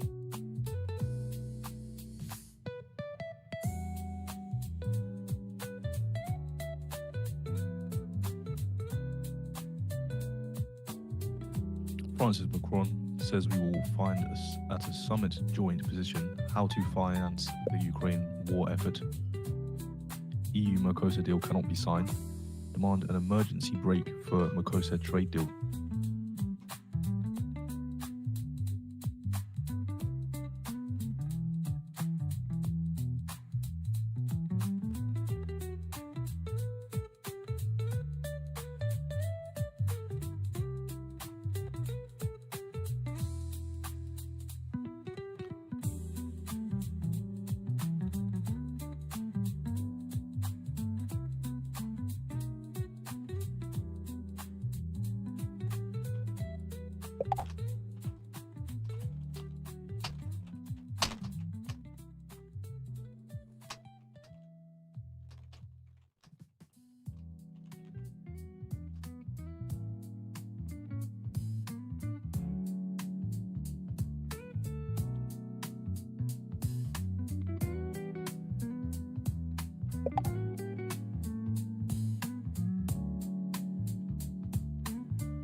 so annoying that you need to literally have a bigger SL. I don't know if that would have tagged. It definitely wouldn't have tagged on the other accounts. 100% wouldn't have tagged on the others. Let's go M5 on this account. Go M5 on this account because I'm probably done, to be honest. Likelihood's high anyway.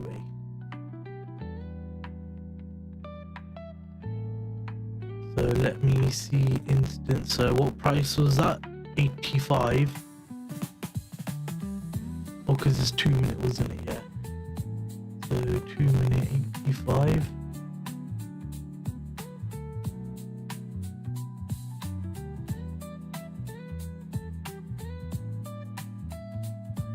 $64.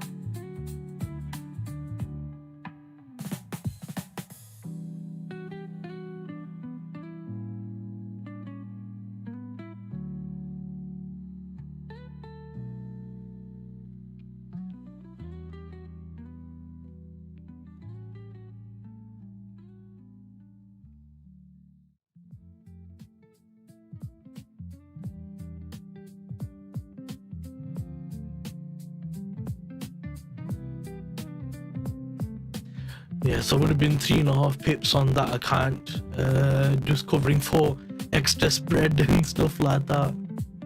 It wouldn't have been tagged.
Look at that, we've made another equal high.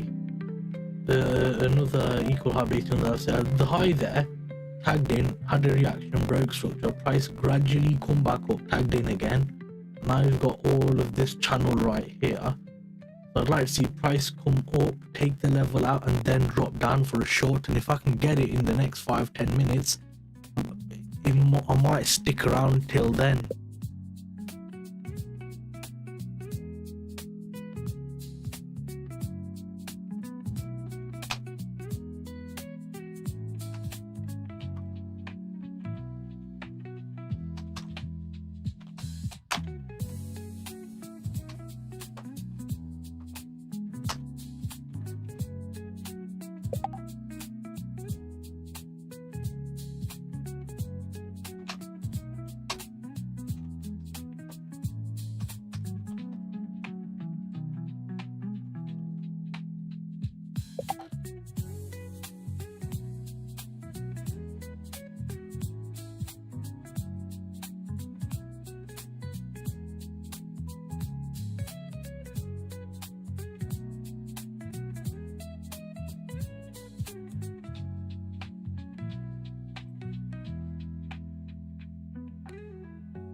Would have missed that. Would have tagged that. Would have missed that.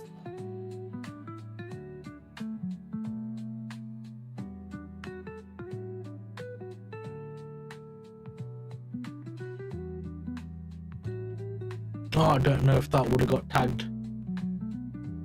Don't expect it would have. And if it gave break even, that would have all stopped to break even, and then would have got tagged here because of stupid commissions. I wish this account didn't have commissions so I could do a true break even.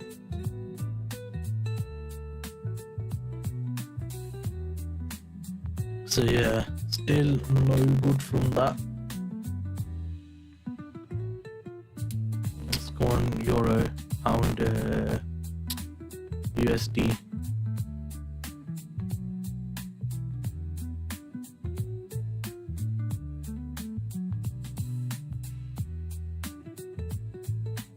You would have been tagged in on here, but it doesn't look good, does it?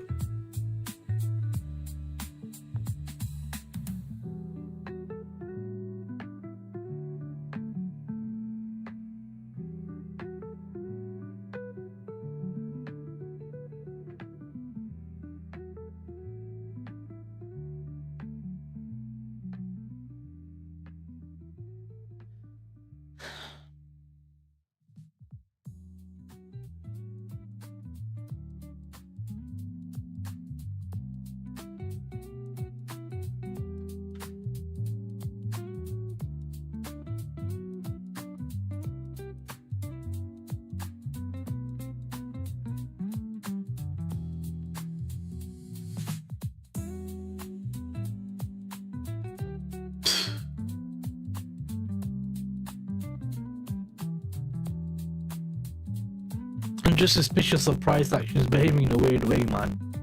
I don't feel confident in taking half of these trades, in all honesty.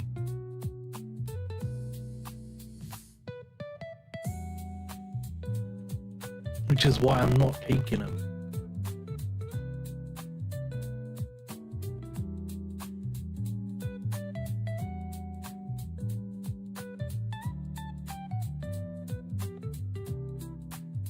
So you would have got break even here, and it would have tagged instantly. So once again, tricky price action to say the least. Let's drag that out to 4 o'clock for New York session. Then we'll have to go London high. There's nothing else there for me to go off of, like anything else. 80 pips, I just don't see that doing an 80 pip move. Actually, I'll wait just in case I have a statement and then they say crazy things or something like that. There's still a possibility.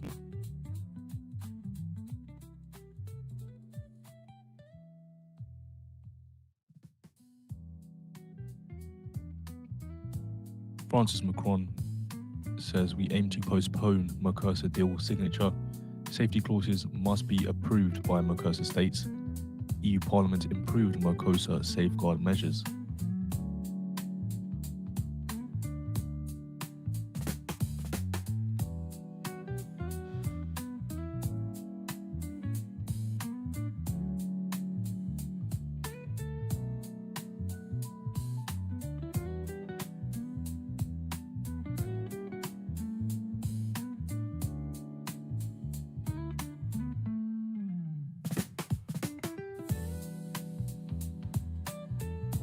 I'm just gonna go toilet really quickly. I'll be right back.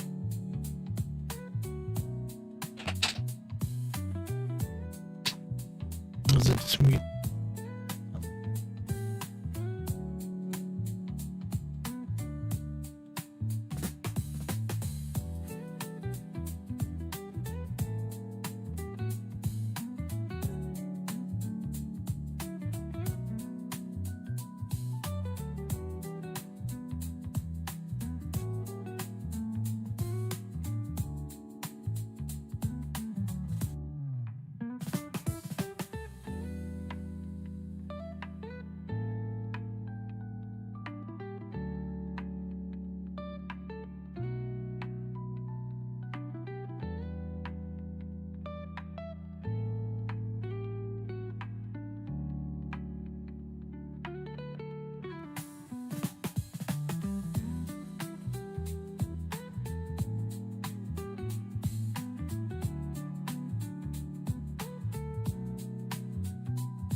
Shortly expecting Eurozone construction output month to month on the prior minus 0.49%.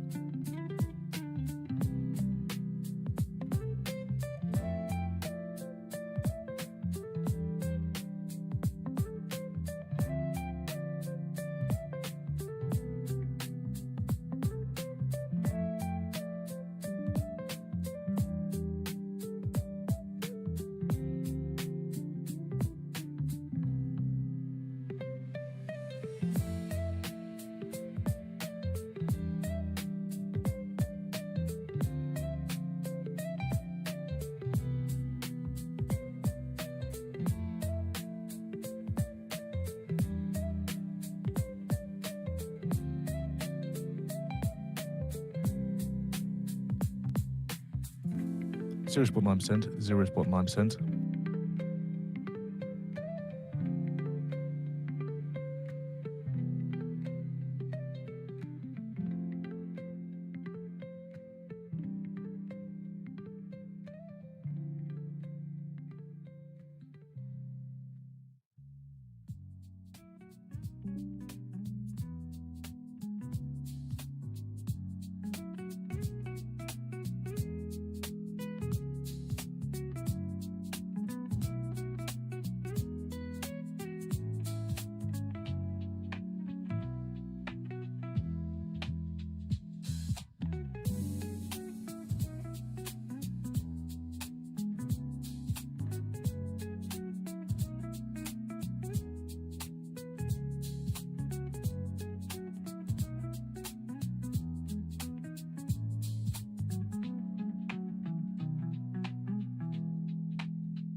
I'm back and UJ still hasn't took the zone out. That's interesting.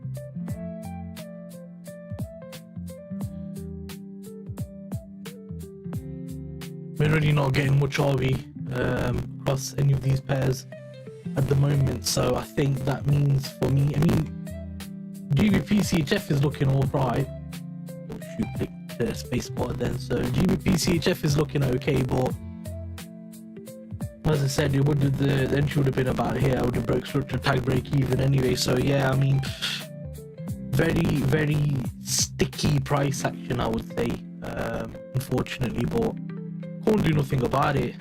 Can't literally do anything. Oh hey, welcome. Where is my soundboard?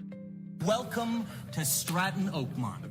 AUDNZD perfect setup. I was just about to end the stream because I'll normally finish at 10:15, but I'll stick around for a few more minutes. AUDNZD, what time frame?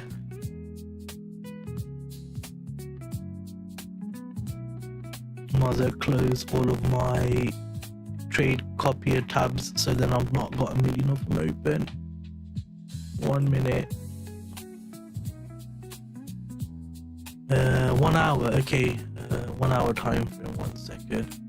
I'm just closing all of my meta traders and stuff out for all my accounts, because then obviously computer's not gonna be so heavy on RAM. You can hear the fans spinning away. By the way, Elliot, where are you watching from?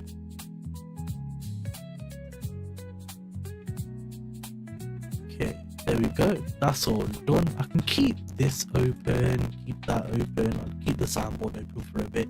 Okay, so AUDNZD on the 1 hour time frame. I think that if I was to go on, let's start from top down, going from daily, because I don't really use daily, but I think it'd be a good idea.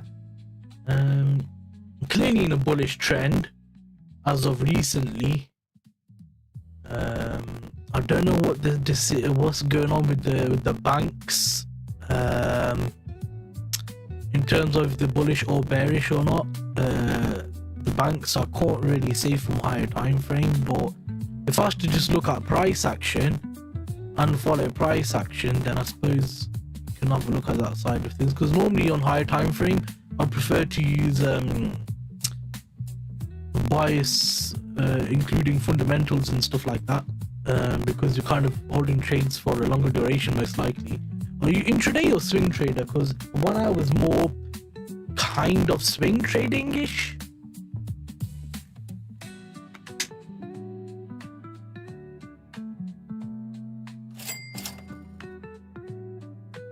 Typical UJ's took the highs. Literally typical is took the highs. I've got 3 minutes left in my trading window to find a trade, and I'm betting you $1 million true, but scalping and leaving some. Got ya. Okay, yeah. Let's have a quick look at this. Just a quick glance. I hate you so much, UJ. I hate you.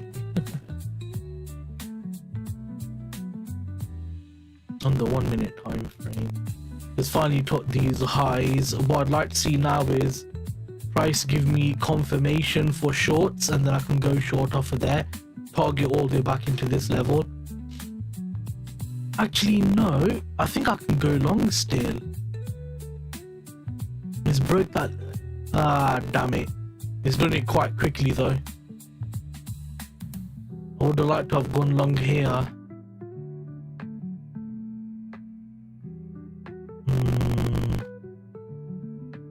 Would have been about 2.5 pip. It says really tight on the yen cross.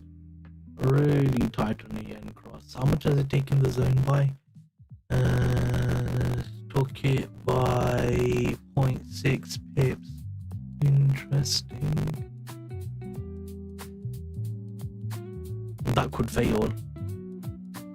I'm just gonna keep an eye on that in the background. I'm curious. AUDNZD. Okay, so 1 hour. Just start from the daily. So obviously we're bullish, making higher highs and higher lows. So for example, higher low, higher high, higher low, higher high, higher low. Yes, you've made a lower high, but we haven't broken this low yet for that low to fail. So I would say buys are still valid on the high time frame, looking at daily. Now let's go to 4 hour and then have a look at that. So that's still quite bullish. If I was to grab a fib, for example, from top to bottom, we are around the 50% range of this price leg. So I find that interesting also. Now let's look at what's happening more close on the 1 hour then. I wanted to see that fib on the 1 hour, damn it. Let me go on to 2 hour. Ah, damn it, okay.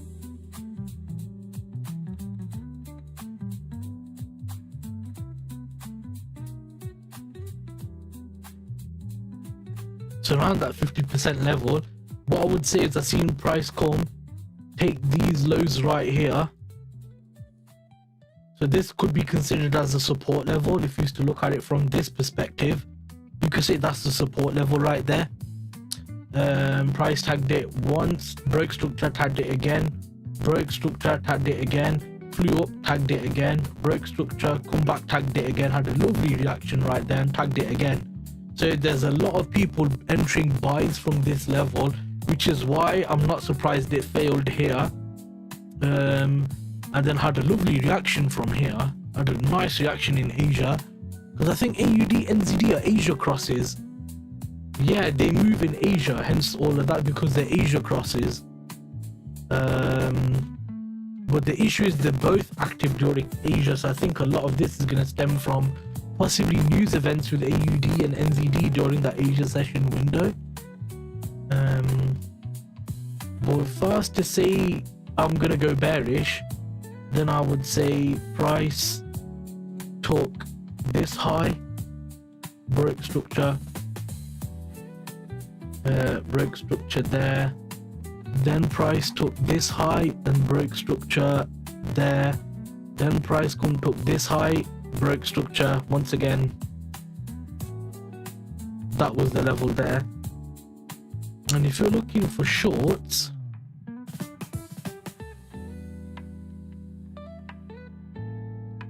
price took this level here, which makes sense that you'd want to potentially go short from there. Go on M15.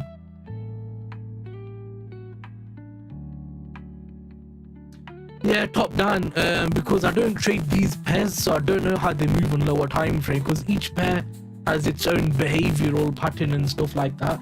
So because they're both Asia crosses, and what I mean by that is they traded during Asia session, so obviously I need to kind of look at it in a different perspective. So when you go top down, you just look at market structure. That's kind of the safest bet, is just find out where the high lows and the higher highs are.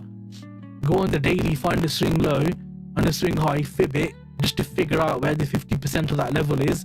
Are you below that or above that? Are you more in a discounted price of that price leg or more of a premium price? That could be considered ICT. I don't care about that guy, but the concept makes sense. Like it's a concept that you can kind of gain benefit from. So it does make sense from that side of things, that obviously we're around the 50% level on the 4 hour swing low to high. On the 1 hour, you could say you're between this high and this low, which means you're in a more of a discounted level. So for example, used to do it from here to, I'll probably say here to here actually. So this is the swing low that led to this recent high. We're sat in this price leg here. So I would say, even look, they both line up very similarly. The 0.5s line up very similarly. But if I was to trade it how I trade on M1, I'd probably look for buys, possibly up to like this high, this high, this high, or this high. But from a 1 hour perspective,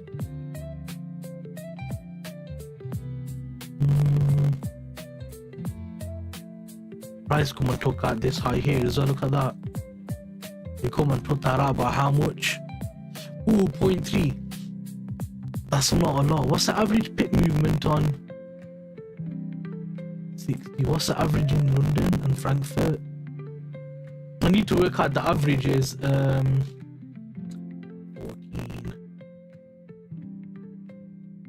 13. It seems to be low volume. 22, 12. It seems to be low volume, so maybe this 0.3 will be equivalent to like a 1 pip or a 1.5 or another cross pair, which if it is, then that's fine. It's valid then that you could short from that level. Going on M2, build up. Got a channel here, you got this low here that got taken there, price flew up from there. You got this low there that was taken there, price flew up from there. You got these lows here that was taken here, and then price flew up from there. Then you had a bunch of these lows here that was taken here, didn't make a higher high, yet it's only just made a lower low on the lower time frame intraday. I think I'm zooming in too much. My bad. Let me go back out. I'm zooming in way too much. To be honest, bro, I would prefer going long. I'd prefer going long. But as I said, I don't know what's because I don't trade technicals on high time frame. I enter with technicals, but mainly the bias would be like fundamental based and stuff like that, you know. But for me, longs look cleaner because on the 4 hour you're in an uptrend, on the 1 hour you're in an uptrend, yeah.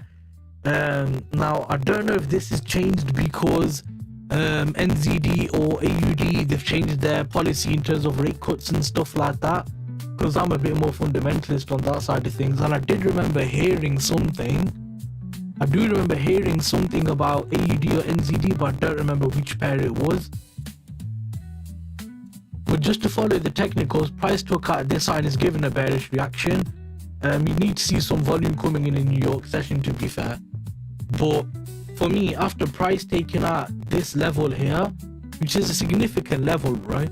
And it's had quite a strong reaction, hasn't it? I mean, that's a solid reaction right there, bro. After taking this low out,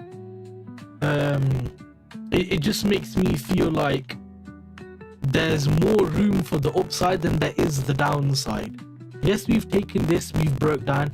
Yes, we've taken this, we've broke down. But now we've just taken out this entire level here.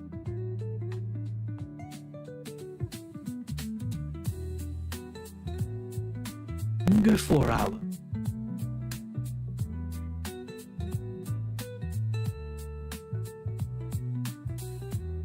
Then here's the pivot point. So here's the bullish price action, and here was the pivot point, because this lower high is what ultimately led to price breaking structure, creating a new lower low and a potential lower high. Well, it is a lower high for now anyway, on the 4 hour time frame. For me to want to go short on 4 hour, I need to see this low fail. I need to see that low fail, and I think that would carry over to 1 hour time frame, because there's not much difference between 4 hours and 1 hour in my honest opinion.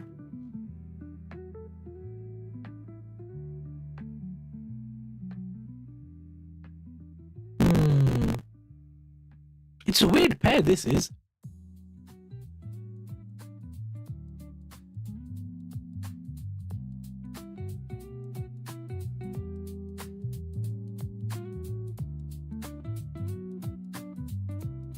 Yeah, I think you're selling a bit early. Because 1 and 4 hour time frame, they're very similar, bro. They're very, very similar. On M15, I wouldn't mind going short after taking these levels out here. But then on M15, you're only really catching like this type of move, like just from here to down here. And if you're lucky, you might be able to get all the way down to the low of Asia. But the benefit of intraday is that when you do trade lower time frame, you don't have to catch as big of a move. You just need to catch a bit of a move. For example, price break structure here, you shorted from here, you've got a I don't know, 8 pip SL, and then you could like short all the way down to like Asia midline for like 3R, for example. That's a safe, comfortable move. In the span of all of this, that tiny little move is very comfortable.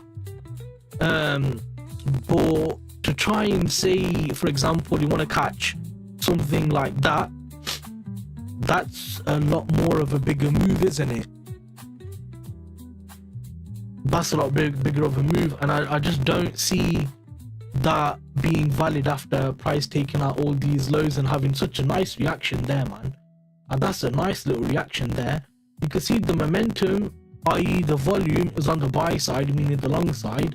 The contractions on the short side, from just reading these candlesticks. Bear in mind, before that it was quite bearish. Obviously, as I said, in Asia it moves different. I'm just doing that. Yeah, if you're doing M15, then it depends how you trade, doesn't it? Do you like trade market structure? Do you wait for breaker structure and stuff like that? You know, what sort of way do you enter? I'll sell to that M15 support you pointed out. Oh gosh, yeah, this level here for sure is a comfortable level. I use Elliott waves. I've heard of them. That's like wave 1, wave 2, wave 3, isn't it? Something like that. One of my friends trades that on 4 hour. He's having good success. Yeah, I don't know much about it, but I've heard of it.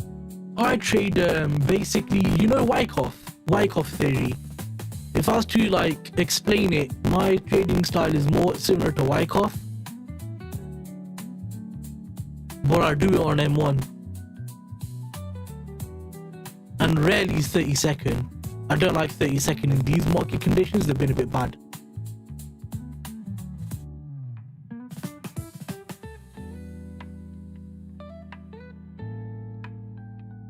Yeah, Wyckoff's very technical. Wyckoff's very technical. When you have to understand price action, time, direction, traps to mean like manipulation and stuff, because when you go to M1 there's a lot of price action that's hard to maneuver around. I struggled today in the live stream, bro. I really struggled today in the live stream, like trying to figure out directional bias and stuff like that, because price is so choppy. I mean, to look at M15 on Euro, it's just dojiing everywhere, and then a massive drop. Then a massive drop, and then a doji, and then like it's just disgusting price action at the moment. Really bad. But before the last 2-3 months, I was calling price about 70-80% of the time. I was kind of getting it right. I just wouldn't catch an entry because I only picked the absolute premium setup entries, which means you can't pick anything. You have to wait for the ideal setup. But if you're intraday, I mean, Asia midline's a nice shout. I'll just aim for a 1 to 3. And then take partials or whatever, go break even, all that stuff, and let it run. So then if you do see it breaking that support level, then at least you've got exposure in the trade, and you're risk free, and you've taken money out of the market to the point where you can hold that trade and continue the direction further. If it turns out that this bearishness is actually going to be a bit more long term and you manage to be a bit of an early seller, but it does work out in the right direction, then yeah, you could kind of hold it through there. Have you entered in yet or not? Have you got into a trade yet or not?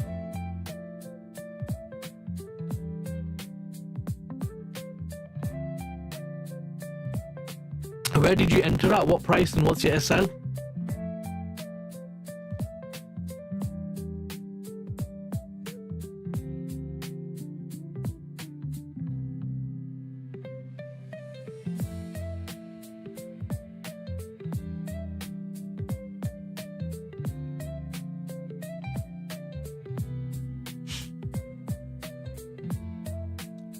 So this M15 high right here, as in this intraday, or do you mean this M15 high? Entry 146,000. So how many pips is your SL? Because this looks like a low volume pair during London and New York, well, London mainly. Because that would be a 10 pip SL, but I don't know if you're talking about this high on this day, or if you're talking about this high up here, 147. Okay, yeah, so this high intraday then, yeah. And a 10 pip SL is fair. Where's 1 to 3 work out on that? Ooh, okay, 1 to 3 is a bit more harder on that.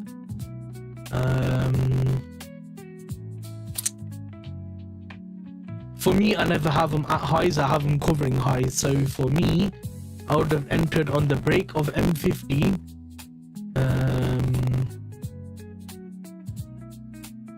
So kind of wick down here, I would have entered off of here.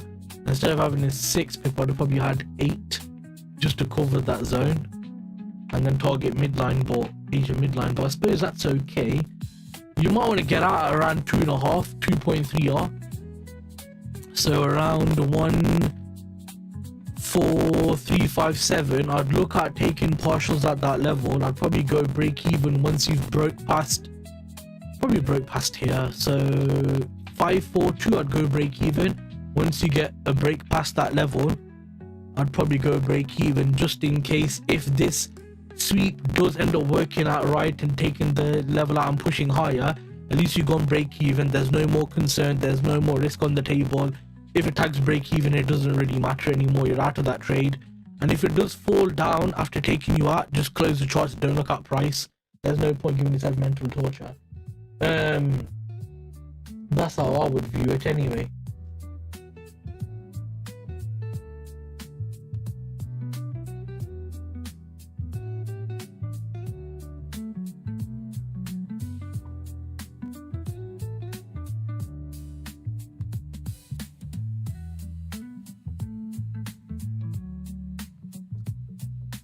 So yeah.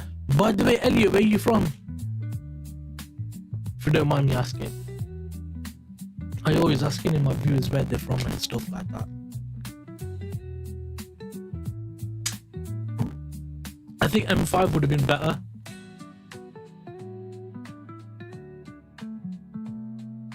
Oh, you're Londoner.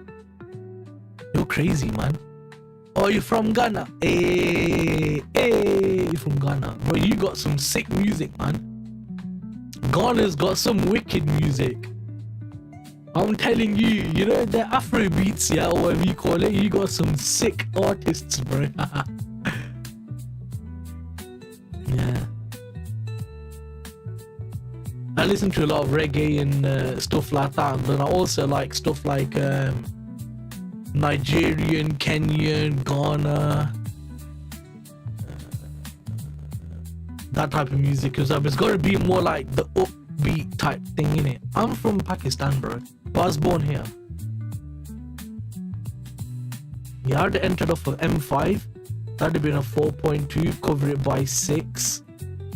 I'd have gone break even right here, and then Asia midline works out to 5R, which is not bad if you were to trade M5, but M5 has a lot of breaks of structures and then it absolutely flies away, so it's a bit different. But I like M5, that looks nice and clean.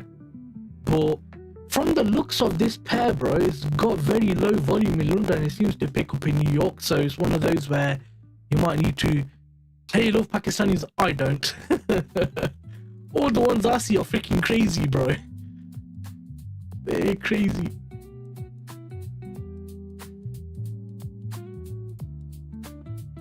I don't like people that much, Elliot, bro. I don't like people. Wait a second, you're Jehovah's Witness from Ghana? I've never met a Jehovah's Witness of colour, bro. They've always been Caucasian. That's weird. That's tripping me out.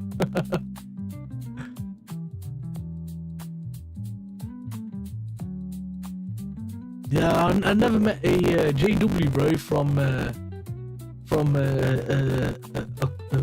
country from the motherland. That's interesting.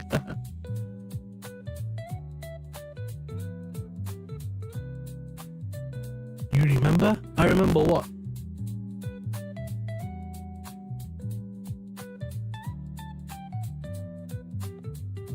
course I remember, bro. Because like, yeah. So because I kind of stream here just to show that I'm an authentic trader. I'm not streaming to get loads of views and stuff like that. Actually, I don't want that, because if people start copying my trades and there's like 100 people copying them, then a prop firm might deny me the payout.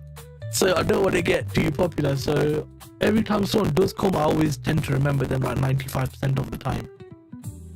Like majority of the time I remember them. And to be fair, I've got like about 7-8 regular viewers, and I just prefer like a small crowd of people rather than a big crowd of people. And they all trade their own strategy. Like I don't even give signals, they just watch me trade and we just chill out and talk, and if I can give advice, I give advice and stuff like that, because I'm doing exceptionally well as a trader. And the reason I'm doing live streaming is to show like authenticity and stuff like that. Yeah, exactly, I appreciate it. But to be fair, my trade frequency is very, very low, because I pick like the absolute premium setups, and because on M1 there's a lot of supply demand zones. So if I'm trying to like trade from one zone, I need to make sure it doesn't tag a zone that makes it invalid in case that zone takes precedence over my entry zone. So because of that, I'm very, very selective on trades. But the way I trade is like high risk reward, because I trade M1 and like my average R is like quite high. So because of that, I rather keep the win rate high and keep the risk reward high and have low trade frequency. So I'm alright taking 1 trade a month, 2 trades a month, I don't care, because my risk reward is high enough where if I take one TP, if I take one trade that hits TP1 and 2, TP1 is partials, TP2 is the second TP, TP3 is my runner. Yeah. And if you look at the comment section, or the description section, I'm like psychologically a tank. Like I've never, I failed once psychologically. Psychologically, I had one slip up in my trading like 2-3 weeks ago, and before that I haven't slipped up for about 9 months. So my psychology is like king tier. I've done podcasts and stuff like that about trading psychology, where traders fail and stuff like that as well, because I've been in part of a lot of communities and stuff, and I come to realize that the approach people have is the wrong approach of trading, because they don't really understand the job and what it requires and stuff. So yeah, it's been a bit interesting. If you join the Discord, let me just drop the links in the chat, and then once I drop the links you can see everything then.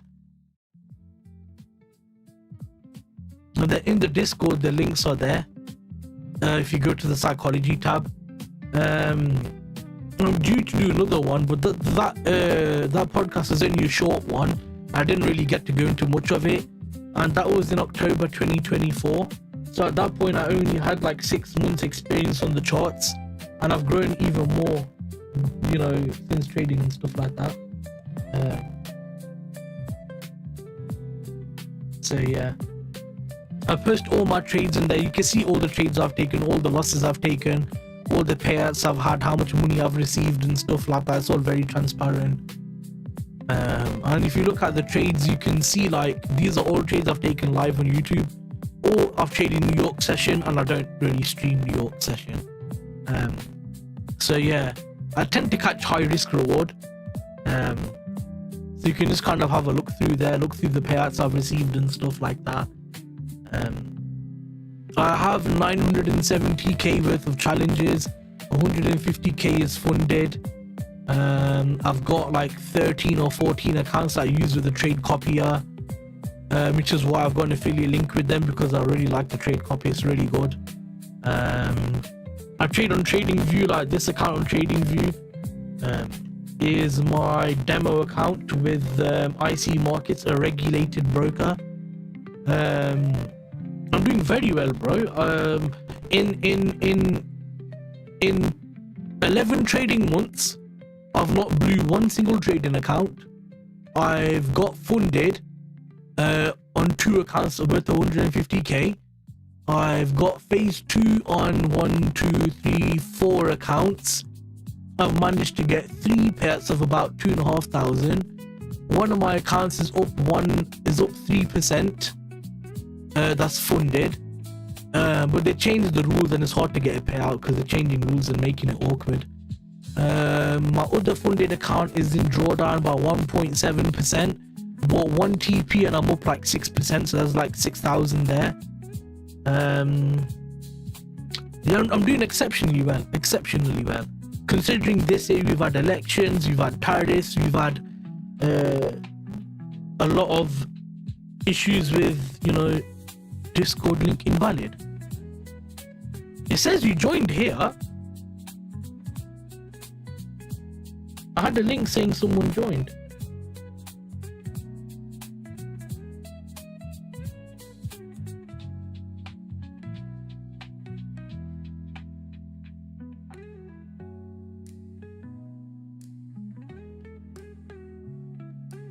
So is EZ not you then? EZEE. Is that not you?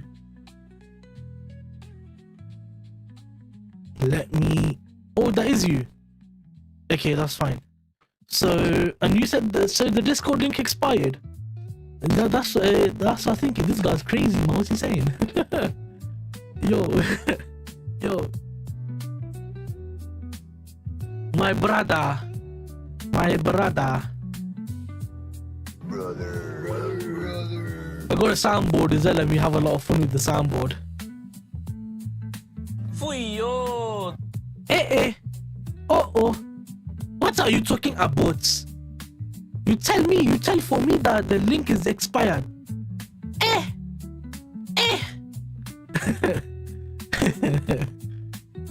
I'm good at doing like imitations and stuff like that, man. Hey, you tell for me, you lie. You liar. You tell for me, you liar. Anyway, yeah, I'm doing good in trading so far, to be fair.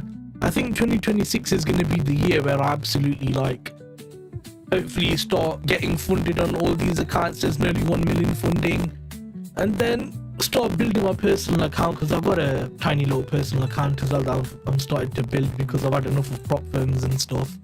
Do you trade with prop firms or do you trade with personal capital?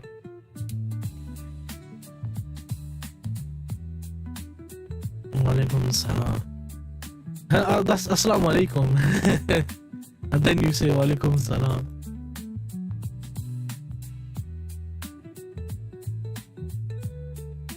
But I got issues with Faith at the moment anyway, man. Bit tricky.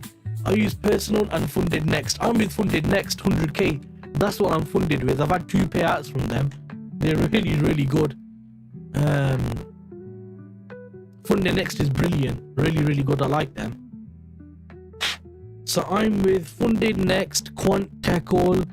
Quantecal's one that I'm having problems with. I'm really not liking the rules. They keep changing and stuff like that. So I'm with funded next, FTMO, FXFI, Aqua Funded, Alpha Capital Group,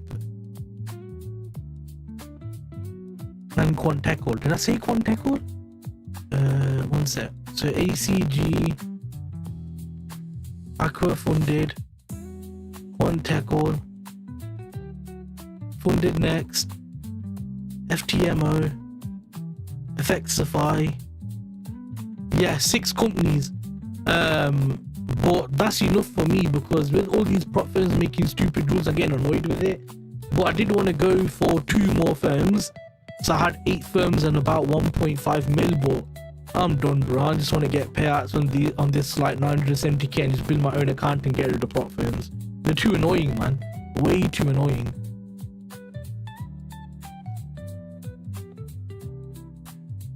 I show floating balance and stuff as well. So when I'm in a trade and stuff like that, you see the screenshots in the Discord. I show the floating balance live on YouTube. So I literally go to my trade copy. I'll show you guys the floating balance. You see the trade obviously on the trading view as well, in profit and all that stuff. Like you'll see it all. And then Yeah, man, like all of it's like transparent, not any of this dodgy stuff where you got these, yeah bro, I sell courses, I'm a great trader. Where's your live trading, bro? Where's your regulated login broker, bro? There's all the information. You are a scammer. You are a scammer. So yeah, I try to do everything like as authentically as I can. I'm really struggling with this, to be fair. They're not giving any bloody play directly. Let's go to UJ really quick and see what happened. So if you did enter here,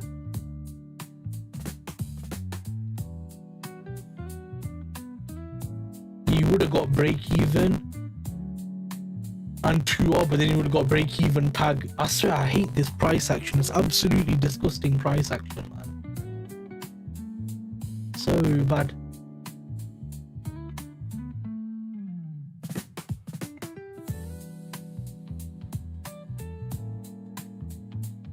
Right, anyway, if you've got nothing else you want to ask or anything, then I'll cut the stream here because I should have ended it like half an hour ago. Oh yeah, I normally stream about 7:15 till about 10:15 because I mainly trade Frankfurt and London, mainly London session, just so you know. I don't think I'll trade next week because it's Christmas. I don't think I will. I'm not sure yet about that.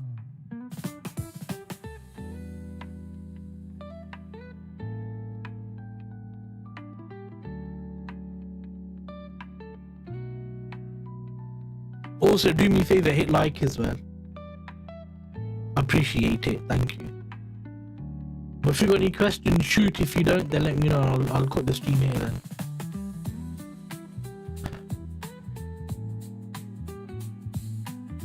Like and subscribe. Actually, I don't care about subscriptions, remember. I don't want to get popular. I just like when people like it because then it's something that makes me happy, innit? Yeah, trust me. Basically, like and don't subscribe. Here's what all the other guys say. You'll meet all the other guys soon enough anyway. Majority of them are like African and stuff. Most of them are Kenyan. Yeah, most of them are Kenyan. Francis, Mwangi, Kenyan.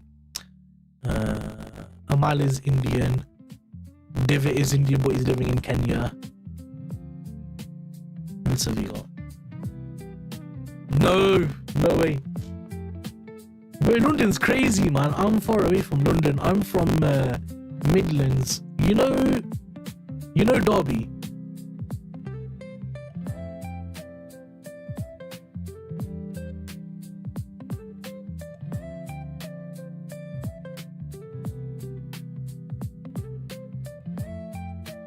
Do you know where Derby is? I'm near there.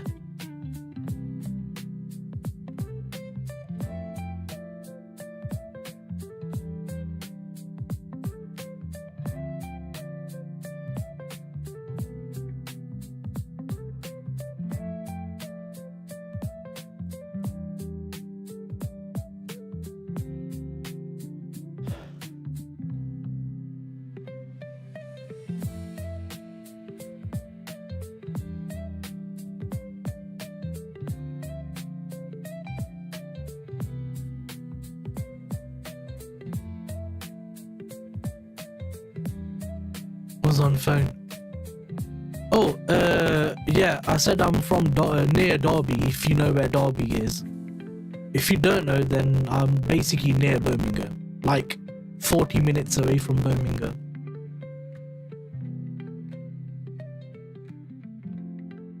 I live in a small little town. Oh, okay, I do that, the ghetto. Nah, Birmingham's the ghetto, yeah, Birmingham's everyone's ghetto. Too many guns. Yeah, where I'm from, it's safe, bro. I'm not near any of these places. So I'm from near Derby in a small little town. It's more of a village, so it's safe and stuff like that. But yeah, I don't like Birmingham or London and stuff like that. There's too much crazy stuff going on. Even the women are crazy, bro. Whether you're Jehovah's Witness, Muslim or not, even they're doing mad stuff, bro. It's like, yo, what are you doing, man? Bro, legit, like they be on church one day, yeah, and then 2 days later they be deep doing some madness. Like, yo, what the hell? I'm telling you, bro. Where's my soundboard? Damn it, I closed it. Where's the soundboard? Let me open that bad boy back up.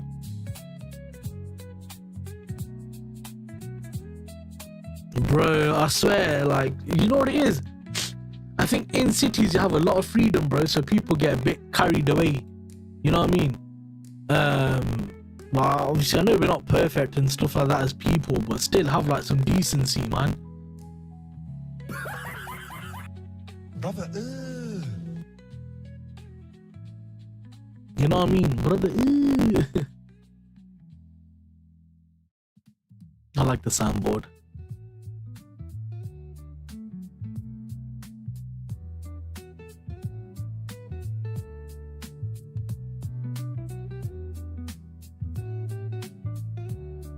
How long you been trading?